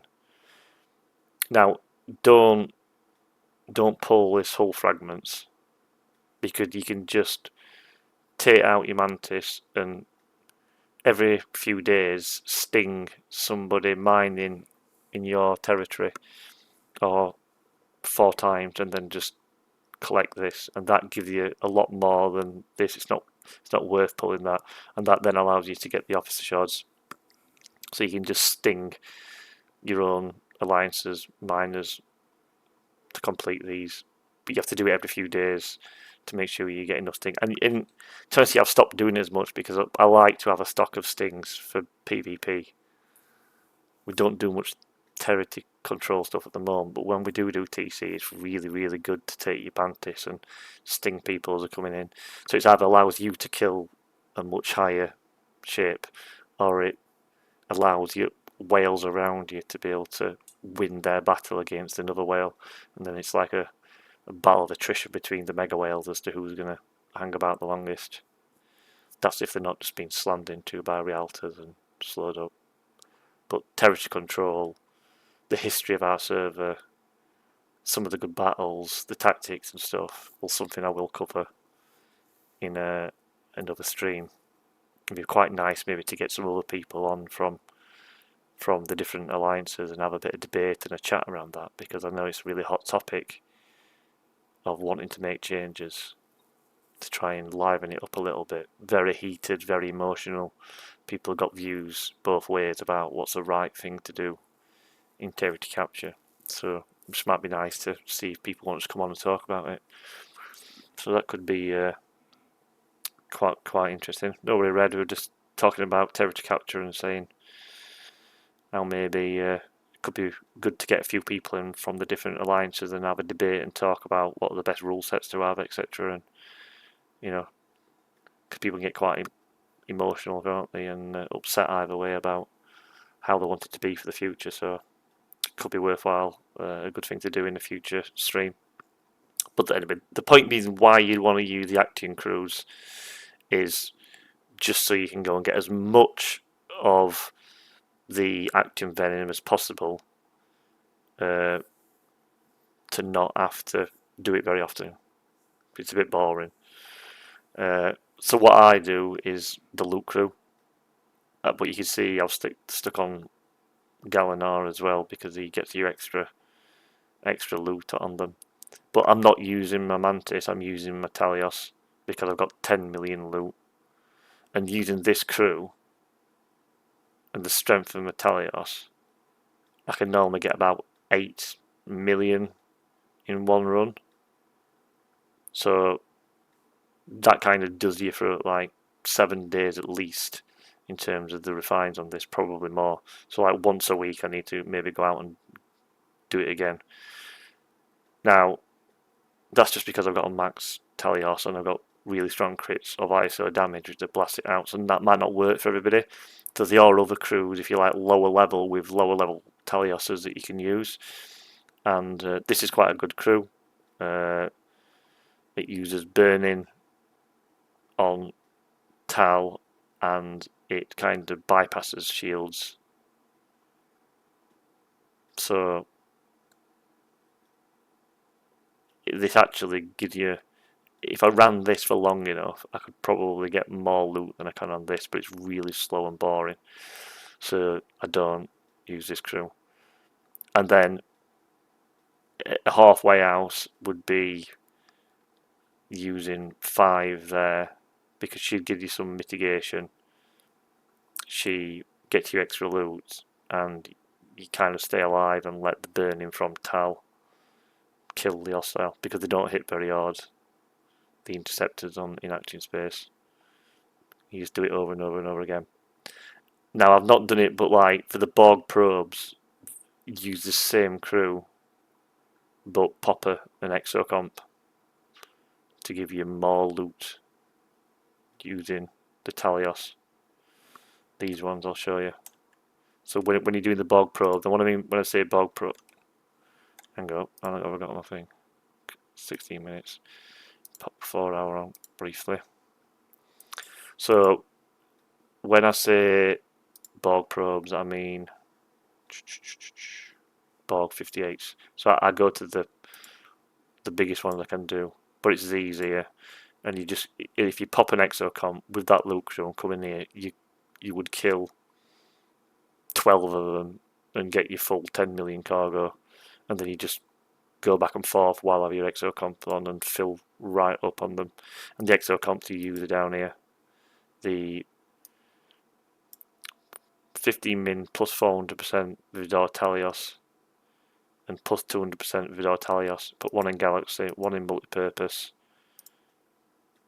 Pop them. That obviously needs to be your Talios. You have your loot crew on, which is down here. Alright.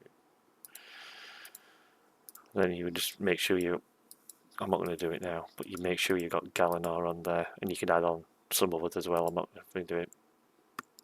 Pop your exos, send it off, kill these, and then job done. And then obviously your Actian space is Mantis space, so it's here. No, that's not right. It's not right. Mantis 49. Maybe it is. Yeah, Actian Apex there, look. They're 49s. Is that, yeah, they are the max, aren't they? That's right, yeah. Goes round anti-clockwise. So this is the highest level. So you just take your Talios in, and you just go and kill interceptors, which are your Apex, which have got the most. It's just boring, but with that crew, you get 10.82, you can get up to maybe 8 million, which does you, well, I can get to 8 million, maybe you get up to, but even if you're getting 4, 5, 6 million, if I put on my Mantis, well, look at the, not my Mantis, my Mantis, 655,000. Even if I did a loot crew, it'd be a million. Yeah, it was Mantis first, yeah. But then, okay, so I would never take my Mantis here and kill these. The only reason, and I'm not far off maxing this now, I think. Yeah, I've got one piece to go, and then it's maxed. I can just stop pulling the stupid nitrium. The only reason I'm maxing that Mantis is so in my refinery, I'll go back to this, in my refinery, I'm getting more Syndicate XP per pull. So you're just maxing it for that reason. Once it's maxed, you would stop pulling the nitrium completely and just get your XP. But anyway, the tip there is use your Talios with a loot crew if you can. If you can't, maybe you need to drop down to a Tal crew. And if you've not got this guy, then you can use 5. And I think this crew at the bottom will get you about 5 million, 4 to 5 million, depending on how strong you are. This crew will get you like 7 to 8 million, and this crew will probably get you like 9 million on a single run. Yeah, I know I could use the Xbox stuff as well, but I tend to save all that in case any SLBs come up. But you are right. You can also go to factions, Xborg, and then you've got, where is it? The Mantis efficiency. So see, because I've got 38,000 of them. Yes, I could 7 chest that, but it's using, should use 3,000 of these. If I did that every day, I don't know. I suppose there's not a great deal to use these for anymore because most of them are researching theirs max, but I don't think it's all max. I've got loads. I'll show you my Xborg stuff. See which ones, which of these use uncommon. I'm working on this damaged attrition one. So you can see I want this to 10 to 10. So it's still, I've got 3 levels to go on that. So I don't want to burn all that because I don't want to complete off that full set of them. So eventually, though, once I think I have completed all them, then I will be fine. How much of the other stuff have I got? If I go to the faction, you'll be able to see it in here, won't I? There. I've got 14,500 uncommon, 44,000 rare, and 10,000 epic. So I don't know if that's a lot or not. But I would, yeah, I could trade down. You're right. But I like to keep it because when there's not been an event to use that for ages, has there? There's not been. I want an event that uses this, like an SLB, and then it's annoying because I could get more of these. Like I could do loads of these, but I'm just holding off. I'm holding off like an idiot, hoping to God that there's going to be an event that uses this stuff, so then I can win it. And it's probably totally rubbish rewards, but it's just that hoarding mentality that I've got about, yeah, upgrading as you go. It's probably the right way to do it. Because I'm not too sure Scopely are going to put SLBs on anymore for this materials because there's a load of other new stuff in the game, isn't there? Like the mirror just seems to be the favourite one at the moment that's coming all the time. But I said that about the Fleet Commander stuff. I saved it up for ages and then I won that, didn't I? So eventually the strategy came good after like 6 months or something like that when they did do it. So they did a Fleet Commander, and that were aligned when Lorca came out, weren't it? So Lorca came out, they did a huge Fleet Commander experience, and that made me win that particular SLB. So maybe they bring out like a new Xborg feature, and then this comes back again, and then I could maybe do it. But I don't know. So some of the stuff like the interceptor assembly line, I probably will do once I get my G5 Epic. I'll just do that regardless of whether there's one or not, because obviously it's going to have a big impact in terms of upgrading my G5 Epic. So there's some of these that I will just do. And I am getting a bit bored of waiting for this SLB and spending these points, if I'm being honest with you. But you know what will happen the moment I spend them, though, don't you? You know 100% what will happen the day after that I decide to spend them points.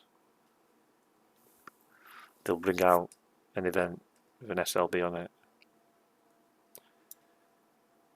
And I just know that will happen. Okay, so that's the Action stuff. Not the most exciting one in the world, the Action. The other one, and actually the final one I wanted to cover, was the Zindi. So this is this is well documented now by other people. So there was no point in me trying to create other stuff. So let me start on the reptilians first.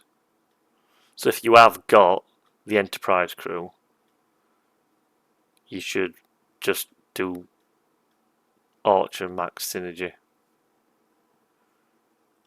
and you also get reduced crit chance and reduced crit damage, and obviously that works against the reptilians' special ability, so it kind of helps negate their special ability, and then you got your usual below deck combination of crit damage, ISO damage, and hull breach. And then obviously you use a faction ship, not an NX-01 on the reptilians.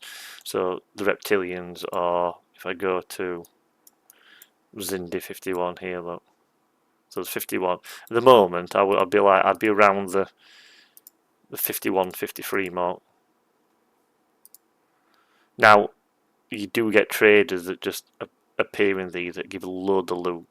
So the alternative is just like hang around in these zones while you're, doing other stuff, and then occasionally kill the traders as they appear, and maybe like kill them across these zones.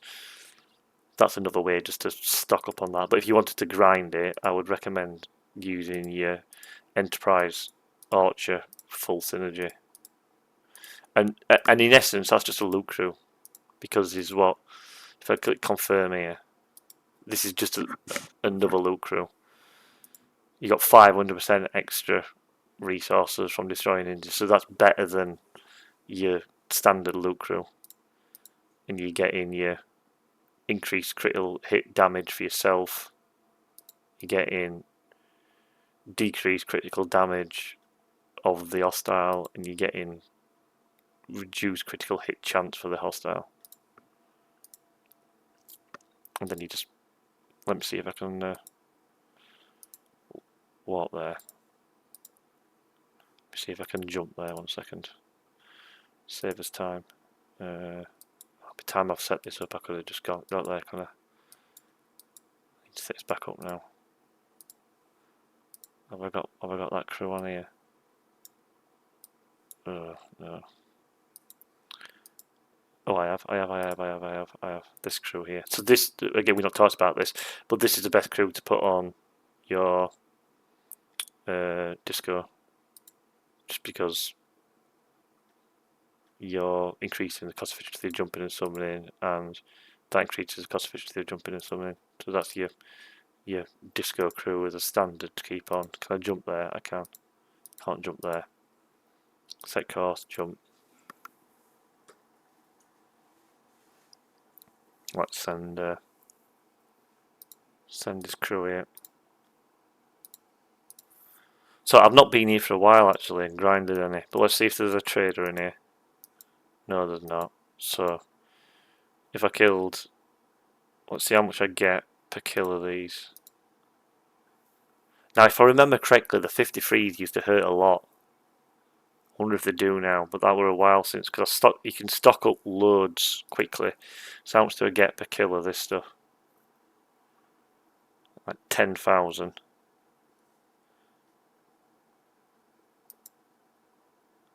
And I need that for, I can't remember what I use it for. I know I can use it in the factions, but I use it elsewhere as well, don't I? I'm sure I use it in one of the refineries. Do I use it in here as well? I can't remember what even I use that for, because I've not that long since I stocked loads up on it, and I've never had to. I just click the buttons. Is it in the refinery? Come on, Red, if you're still watching. What do we use it in? It's not that. Yeah, in here, innit? Yeah, use them there to do the scrap trade. In fact, I'm running a bit low on that. I don't know how much it is per refinery. Yeah, that'd be good, Red. I could do with a PvP partner to trial some out, and there's not many G5 rares that are level 40, level 45, so doing that with you would be good. And if you know anyone in XXX that might have a G5 epic that they want to help with as well, because I'd like to try and show the up it ability, maybe the Klingon one, in the 1.2 to 1.5 range. Oh yeah, you're not in there anymore, are you? Sorry, you used to be, didn't you? That's my bad, sorry. Yeah, you left, didn't you? DD now. I've been on holiday for 2 weeks, and I forgot all about the changes. But yeah, no. Anyway, so just me and you then. It'd be good. I could do with a partners to try that. But it's good to have you. I saw you've always followed, so that's good. Thanks for coming in and chatting on the stream as well. It's kept it, entertaining between seeing people put posts on there and help me, particularly with the speed through. That were good advice. And I know you're always up there challenging me for all the SLBs and stuff. So me and you must have relatively similar research and strategy than tactics. So yeah, thanks for coming in. I am going to see if I can kill the 53s in here with this crew. Now these used to hurt quite a bit, so I'm getting about 10,000 per kill in the 51. Then it looks like I'm taking barely any damage. How much damage am I taking? Like, look, nothing. So I grind on them forever. Let's have a look at the 53s. So let me have a go at 53, see what this does now, and how much I get. So you can see people with similar ships ranges in here.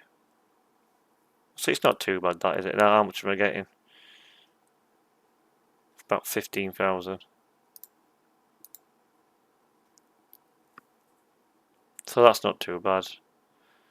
I'll try an explorer and a battleship. I might be able to, if I wanted to grind this, I think I could grind in 53s now. But it is going down though.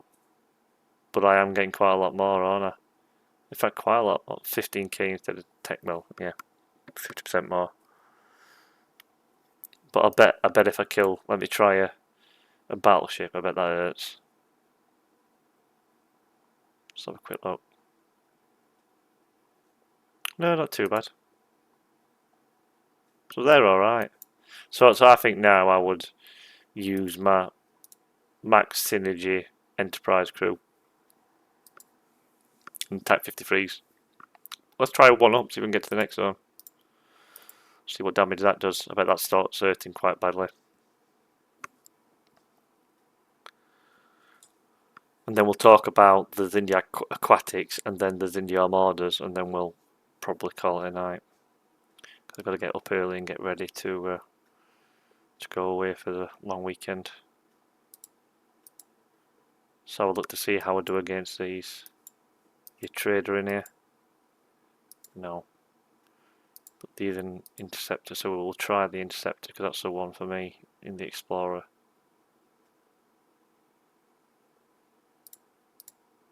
So I've killed it.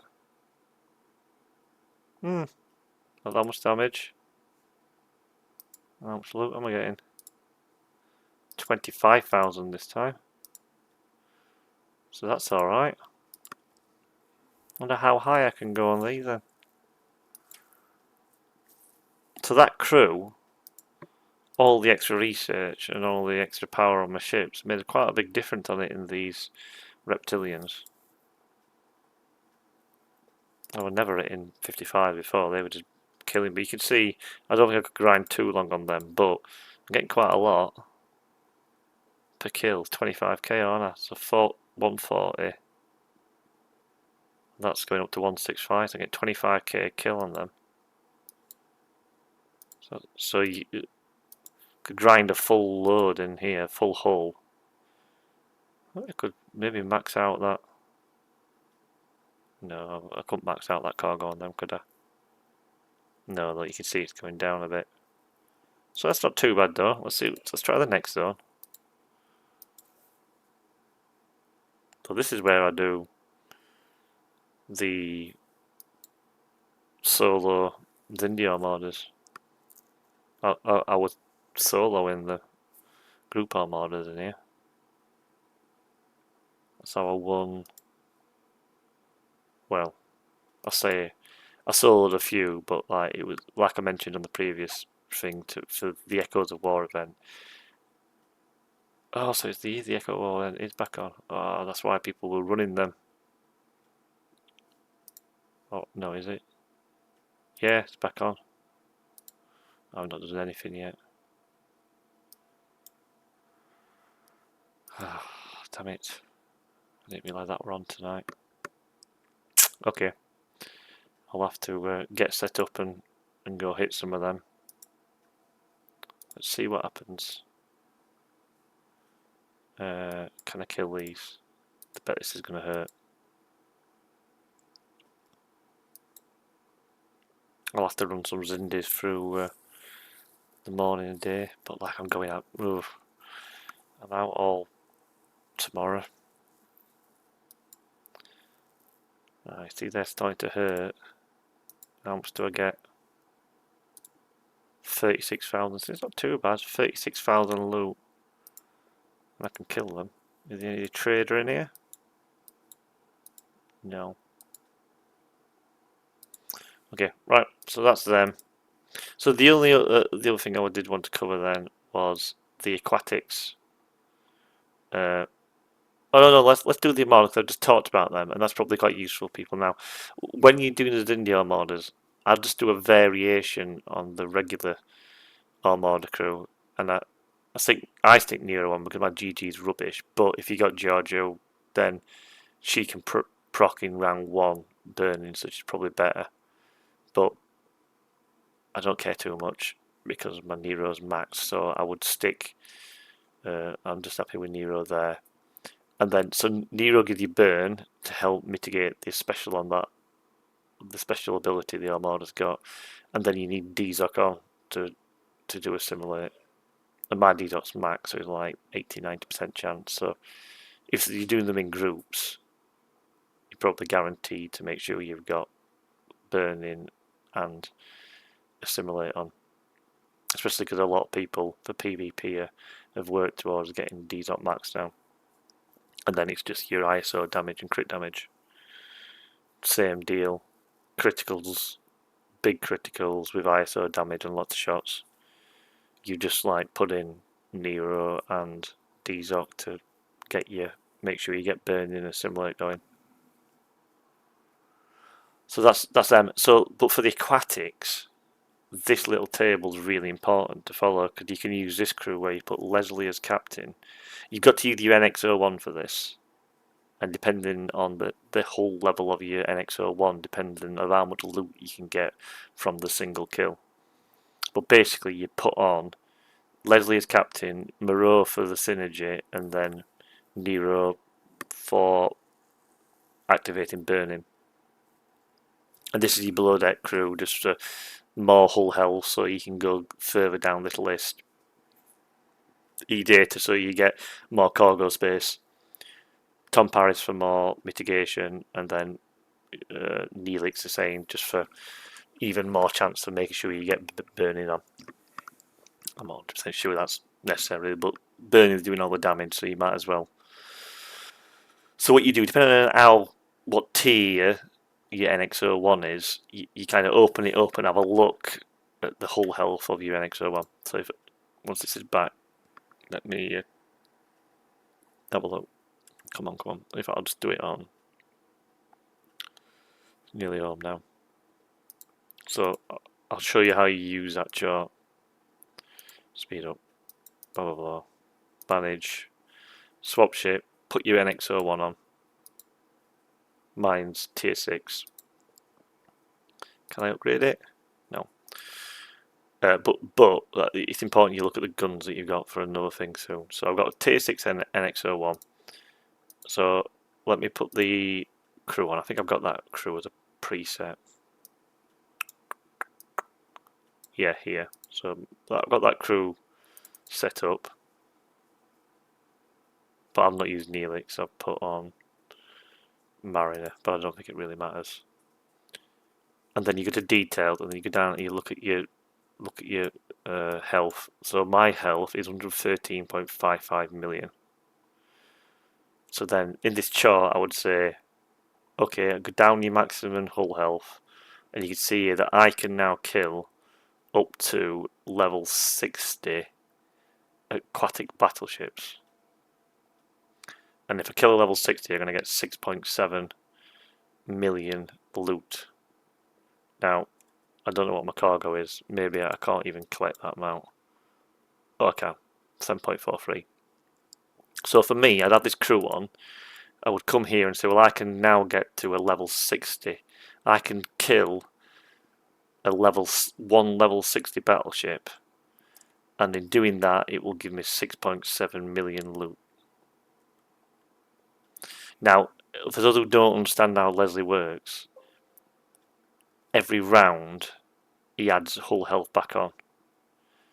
But at the end of the battle, that not real hull health that kind of disappears. So what happens is, you go lots of rounds, because your hull health is always being added on.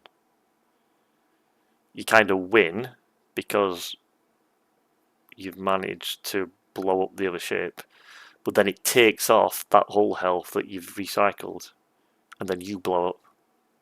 But you blow up with a victory. So you're both dead, but you get the victory.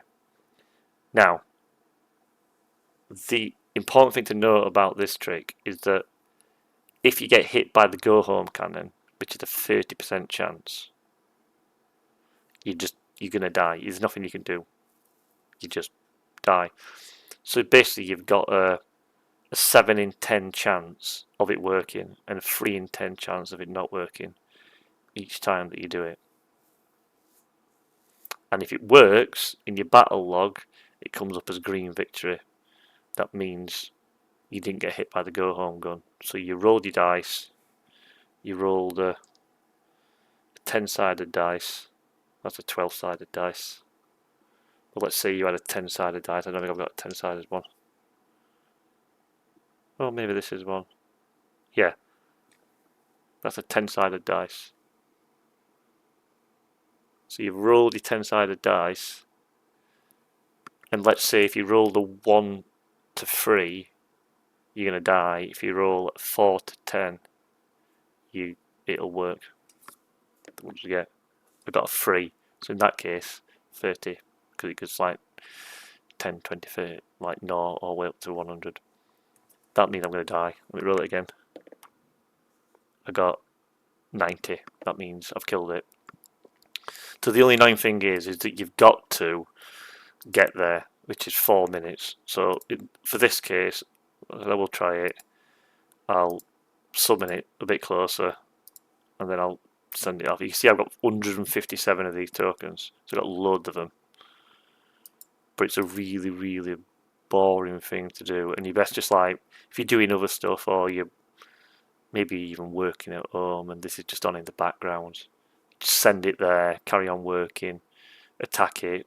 Oh, you got your, I got my, what, 6.7 million loot, brilliant. Oh, it fails, don't matter, send it back, carry on working, you know, go back, and then you just, through the day, just in the background, this might just tick over, and you can, like, do it once a month to stock back up again. And that allows you to then, in the NX01 refinery,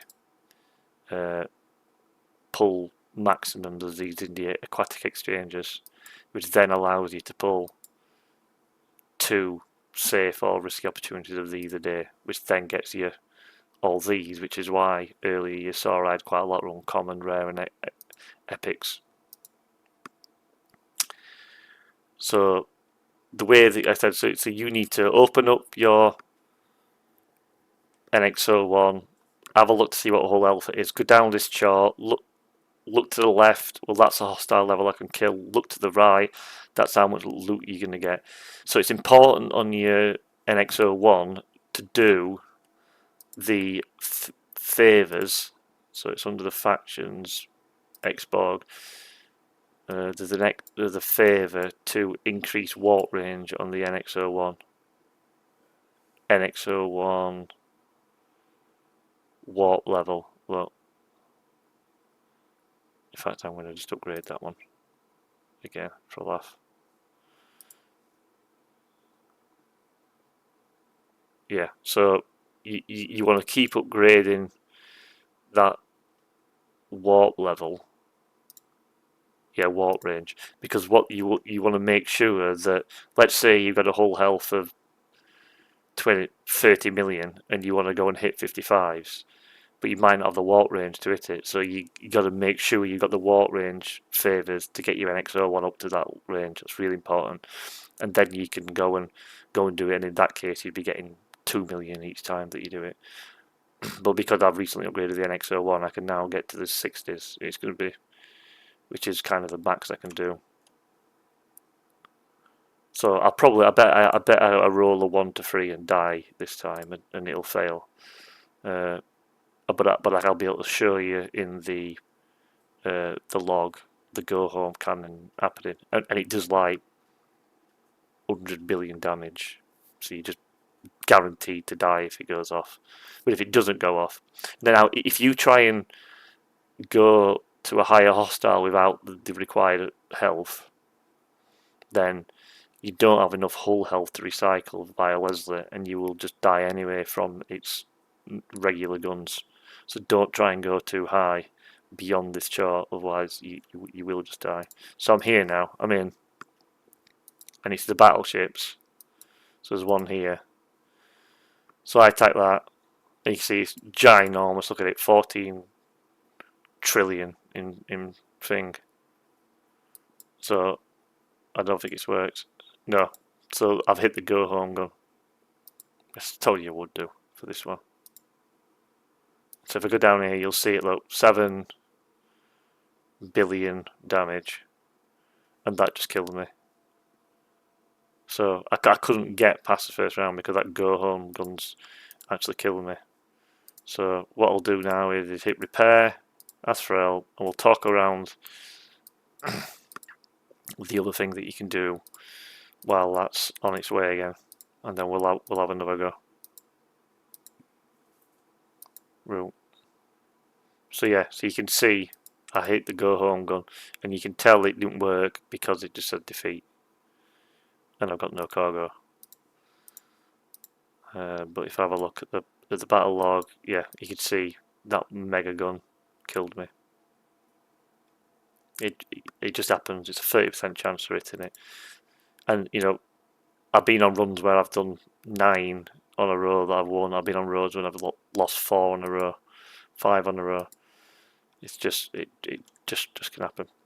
So the other crew you can do, look, Pike, Moreau, E-Data, yeah. So this is the same principle of the Q hostile, in that we can now go to the level 40 zone, but instead of blowing up, the aim is to kill it in 1 round before the big guns or any of the big guns ever gets a chance to fire off. So you kill it before that big gun I've just showed you ever fires off. And there's a whole calculator you can put in based on what level your energy guns are and whether you've got the max fortify on or not. And if you've not got a certain tier NX-01 and a certain level energy gun, then you can't do it. But if you do, then you can. So for me, for example, my energy guns are on tier 6, probably. They're probably tier 7. And I'll definitely be able to do this with max fortify. And I can actually, I've done it without max fortify, but now and again there is an orangey chance that I'll die. And anyway, the logic is that you just go in to the lowest aquatic battleship. So you're going into this zone over here, right all the way back into the 40s. This is Stellium. And you use Pike, Moreau, E-Data, and you're killing the aquatic battleships in there before they even get a chance to fire the go-home gun. And that means you can kill loads of them, and you get them opportunity chips, which allows you to, in your refinery, pull these special opportunity chests. See, I've run out now, so I could doing some more. But you get like these. So you get these opportunity chips. You can kill load and load of them with that crew, and then you got like an extra income of that expo stuff. But if you got an early level NX-01, you can't do this. So you got to get it to like tier 5 at least, preferably tier 6. And then if you do a max fortify, you're definitely okay.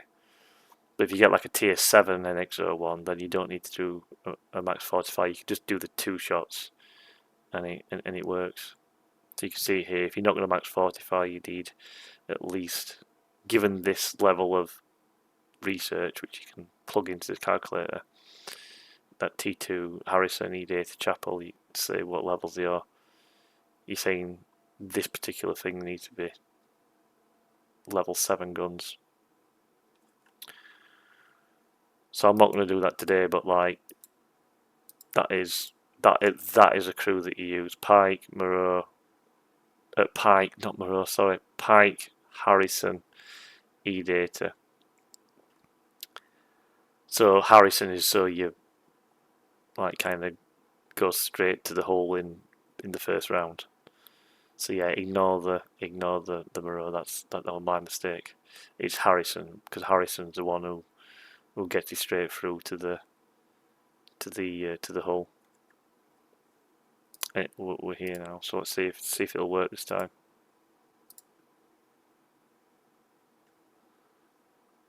Cause I can't. I'm hoping it works, so I can show it you in the thing. So let's have a look.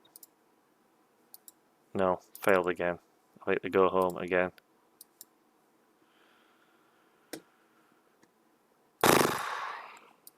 Painful. So I've rolled a 1 to 3 twice in a row. I'll give it one more go, and if that doesn't work, then we'll start again. Alright, bring it in. So you can see how it's frustrating a bit, innit, really, did I mean? It's like costing me 3 minutes per attempt at this just to get there. Go on, what's happening? Right, it's already on the way, it's just a bit lagged. That's it. I think I've in terms of the crews, that's pretty much. We've even mentioned mirror as well today. I haven't got it in here, but we talked about using the speed crews on the mirrors. What other types of hostiles have I got? I mean, these are the Fatu Crays, but they only appear and they're in different zones depending on the invasion event and when it works. So we talked about Borgs, lost hostiles that I don't I don't even know what. I mean, these just give you 4-star stuff, but now and again you get events that says kill lost hostiles. You just use a speed crew to kill them. We talked about the mirror, and we know that the speed crew is actually better than the loot crew because you get more of the chests. You got the silence, which again you need to get in. But for the silence, I just use a loot crew. And if you find, well, I can't kill them, then just drop down a level. Now the only trouble with silence is if you're up past a certain threshold, and you want to do the refines in here. Let me show you the artifacts, the rare temporal exchange. You see, I'm on it. You see, I need rare temporal exchange. I need rare to be able to do that because of my ops level. Now rare is only from 59 onwards, so I can't drop down to 51 because I don't get rare, I get uncommon.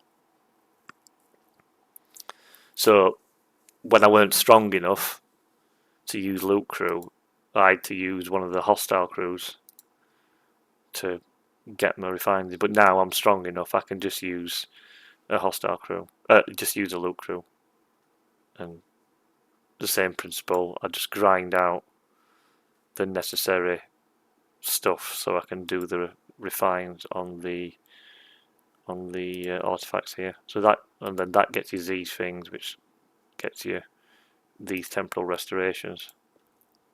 Use them on these to unlock. What you can see, I've mostly gone for the Great Eye of Arrow.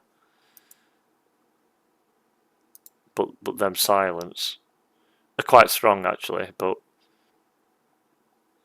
try and use a loot crew. So there's no special. You don't need to put any special things on them. And if you can't, then you know, if you're lower ops than me, you're probably okay just hitting the 51s and using a loot crew.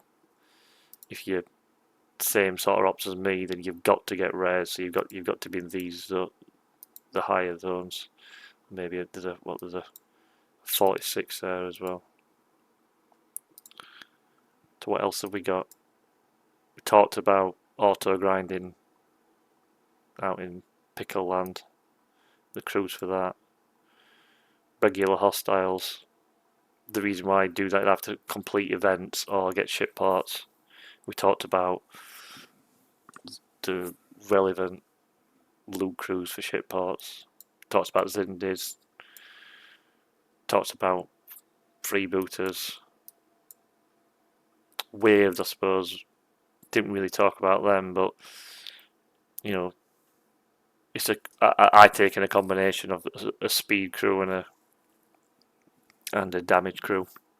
You just need to make sure that you can kill all the hostiles you want to with it across all 10 ways with one of your ships, and then the other one's really fast but pretty strong. It's just like that mix between speed and damage on waves. But I tend to take in my Talios with a speed, like a strong speed crew, and then my Sompek with a more of a hostile crew, and then my Sompek kills everything, and my speed crew on my Talios picks up other stuff. But obviously, on some of the waves, you might want someone to bring speciality ships, but I think waves will be worth one in their own right. We talked about Mantis, talked about Swarm. I've not really talked about these. This is where you take your amalgam. So basically on these you want, so you swap your ship, get your amalgam. Where is it? Where's my amalgam? Survey. It's there. So what you do is you put your amalgam on. Amalgam. Is there higher zones than this? I don't. There probably is a higher zone that can attack on this. I've not done this in ages. I guess I should do. Let me go back down to them. And then you need to put on the loot XO. Just right down here, I think. Where is it?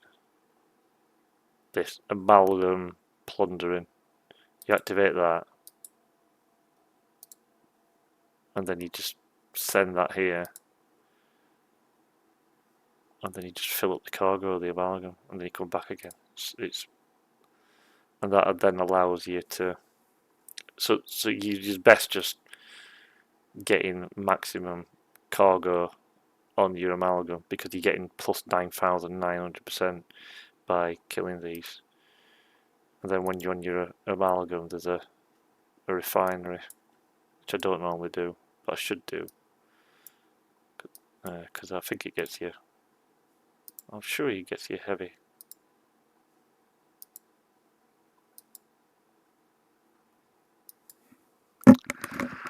Oh no, you get these amalgam parts, the refinery tokens, and then you use them in the recruit section. Yeah, so recruit section of the store. I don't know where that is. Yeah, TK Mac, that's a good point. You could just, if you had another amalgam, you could just, as one goes home, one comes forward, and then you could just get loads of. I've not done this in ages. I don't know how much I'm going to get on this. So that gets. Oh God, is a higher level version to this? At 48. Have these got them in? Yeah, they have. How much is it? Still 31 of these. 10,000 in that zone. And how much are they in this? How much do you get in this zone? Not done this in ages. It's about the same. So it looks like it doesn't. Yeah, they're all the same 31, aren't they? So it don't really matter. So I guess the principle here is that you've got to kill 20 of them by the looks of it. And how much is it per refinery? I've not done this in ages.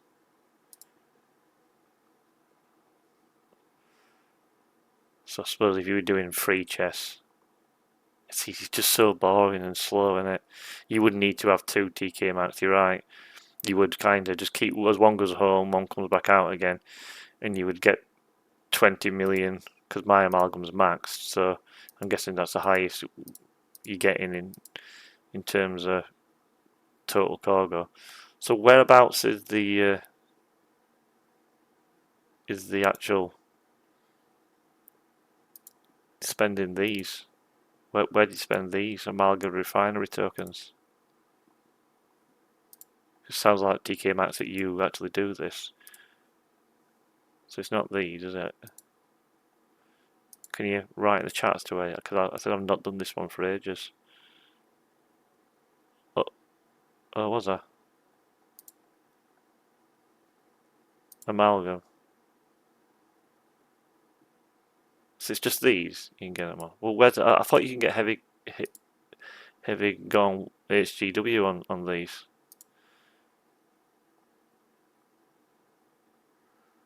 Whereabouts was it? Can you? I can't remember. So you collect that, and I think is it in officers? Recruit. Yeah, oh, it's there, isn't it? Look, amalgam special. Okay, yeah, there it is.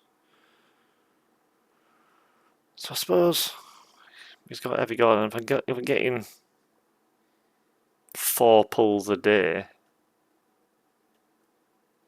you get a minimum. Oh well, you don't always get. Do you always get at least one of these? I think you do, don't you? What does the information say? Okay, you get 91% chance of getting one, 8% to 1% on 10. It's probably 0.00001% on 110. Okay. Well, I might actually start doing that because my War's not maxed, and I use him a lot in PvP. So maybe I'm going to start adding that back into my loop. 300 away from maxing, yeah. You could certainly max it if you're doing 4 chests. You're getting 4,000. You get at least 4, maybe you're getting 4 to 10 a day of wharf. Let me go back to that refinery. How much does it need to do the middle refine on that amalgam? The amalgam is 6 million to get free. Oh no, so you'd need to do a max pull, wouldn't you? So for every full cargo of this, I can do 2 days max pull. That's not too bad actually, is it? I've got to do 20 kills. 20 kills with this ship. Probably running out of time. How long have I got on that plunder thing? Oh, it's an hour. So 20 kills on this gets me 2 days worth of max pulls. That's alright, isn't it? And then I'm going to get 4 to 10. And now I think, with that in mind, if I go into Xborg, have I maxed it? There's a research for this, isn't there? Is it territory or any of the beige or no? Like with this one, profits. No. Chests collected. There you go. Increase the number of redeemable chests and the amount. I've already maxed it. Okay, so that's probably gotten me that max refine. It's a 3-day cooldown for the refinery. Okay. Okay, so you're getting 4 to 10 heavy HGW shards every 3 days. Better than kicking teeth though, isn't it? I bet that ticks over, and he's like a really good officer. Always use him in PvP, so I'm going to start doing that. You're right. I'm not a million miles off, but then I think once Wharf were maxed, I would totally stop doing it. I don't see much benefit. Man, you have to recycle these to do it, so I have to go to a different zone, won't I? And really annoy people by leaving a zone full of battleships in here. I guess what you could also do is just bring in a speed crew and tidy up behind you. That's just more clicks, isn't it? A lot more clicks.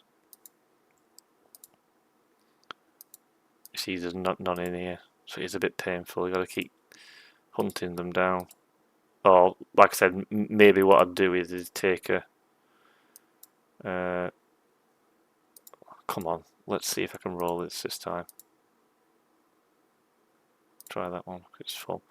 I've definitely killed a level 60. I'm just wondering whether I can't kill level 60, but my hull health is definitely high enough. 113, so I should definitely be able to kill that. Maybe it's because I've not got Paris underneath, but I think I'm hitting the go home gun because it's so high. Yes. Yes. So it's green now, look. So I've blown up, I'm dead. I'm dead, destroyed, repair it. So I've blown up, but in my log you can see that I've won. And it's dead as well. And you can see I've walked away with 6.87 million of this stuff and 41k of that. Don't worry about the other stuff, that's 6.87 million of that. In the battle log, you see I've gone 71 rounds instead of dying in first round on the go home gun. So I got through round 1 because the go home gun didn't get me, and then look, I just keep repairing health, repairs health, next round repairs health, and that's partly from research I've got as well that's doing that, to be honest with you. Like I get whole health back on other stuff, but it's also, I'm not too sure whether Leslie's health regain actually shows in the log. That might just be from my research. But either way, you can see I've gone 71 rounds with a 14 trillion powered ship of a 92 million. So it's 92 million versus 14 trillion. And it's blew me up, but I've blown it up. In the log, it looks like I've got full hull, but I've actually blown up, so you can only do it once.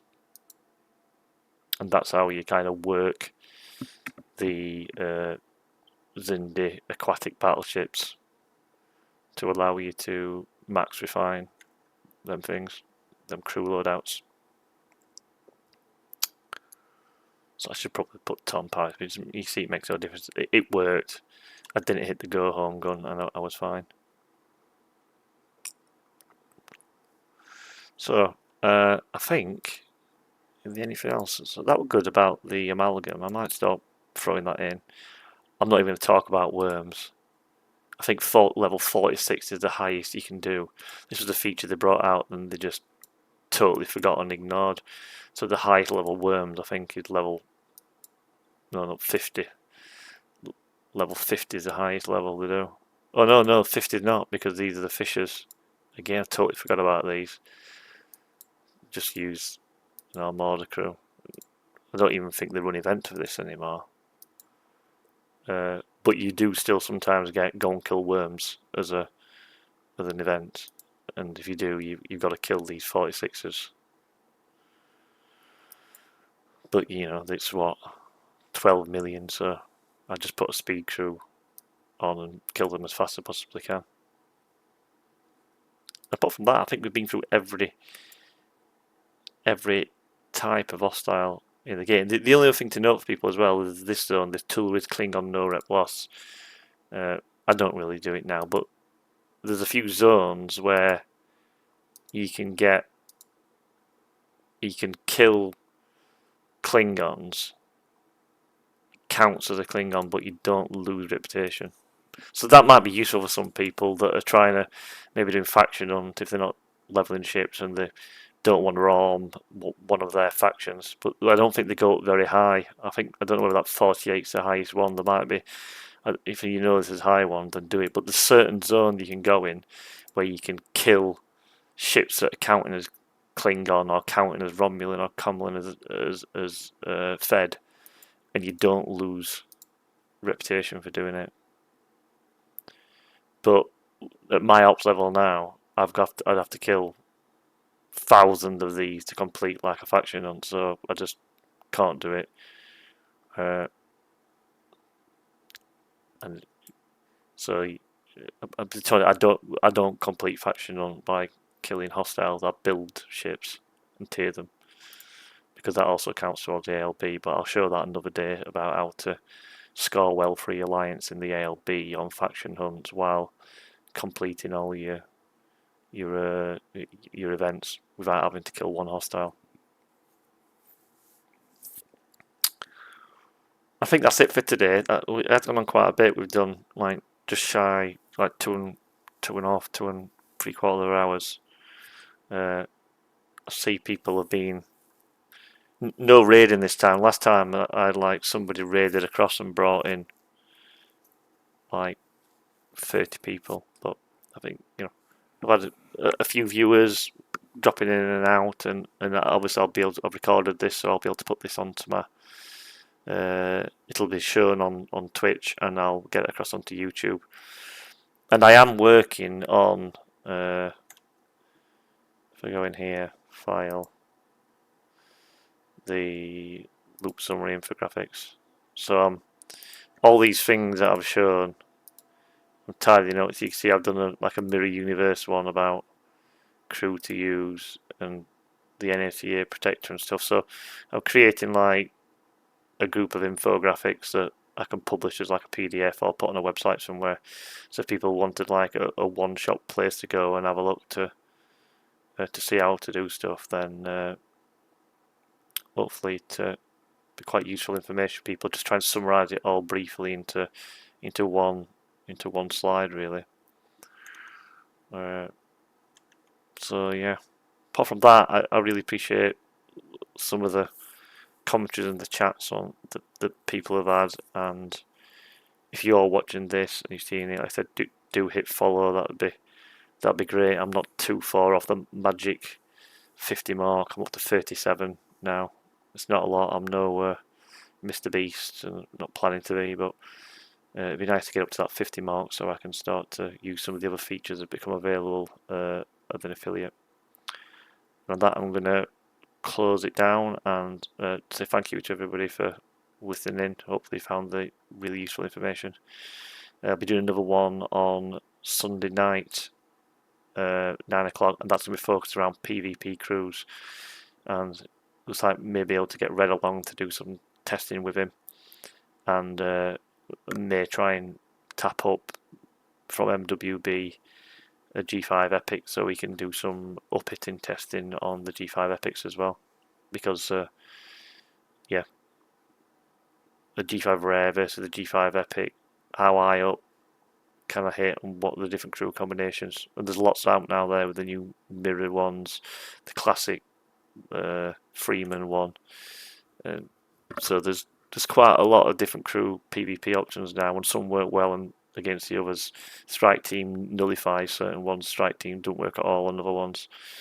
So it's still a bit boring PvP, but at least there's not only like one crew wins all at the moment. It is starting to get a little bit more varied, and we can do a bit of testing on that, particularly around Lorca's Fist. Could make a massive difference, but you can only use it once per 8 hours, so it might make a massive difference once. And maybe what we'll also do is talk around, not factions, where am I going? Talk around my Locutus, because I've got 30 odd thousand points to spend on him. I'll go to one that I can do like this, 13,000.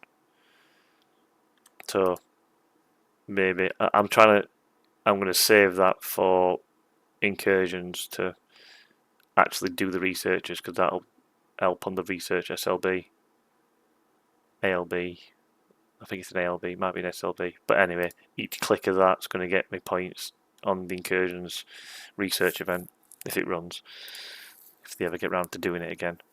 So we'll talk around the ones to do, but I will do that on incursions. Yeah, that's what's going to come up on the next one on Sunday night.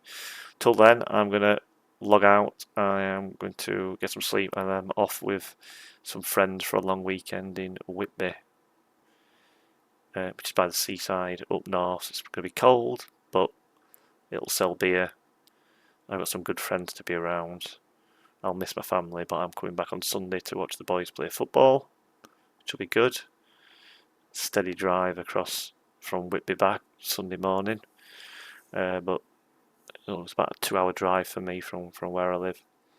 So looking forward to the weekend. So I won't be on the game much at all through the weekend, but I will be just on my phone, making sure I complete all my SMSs and dailies, and then just shut it down and keep my shields up, and I'll be back Sunday. Okay.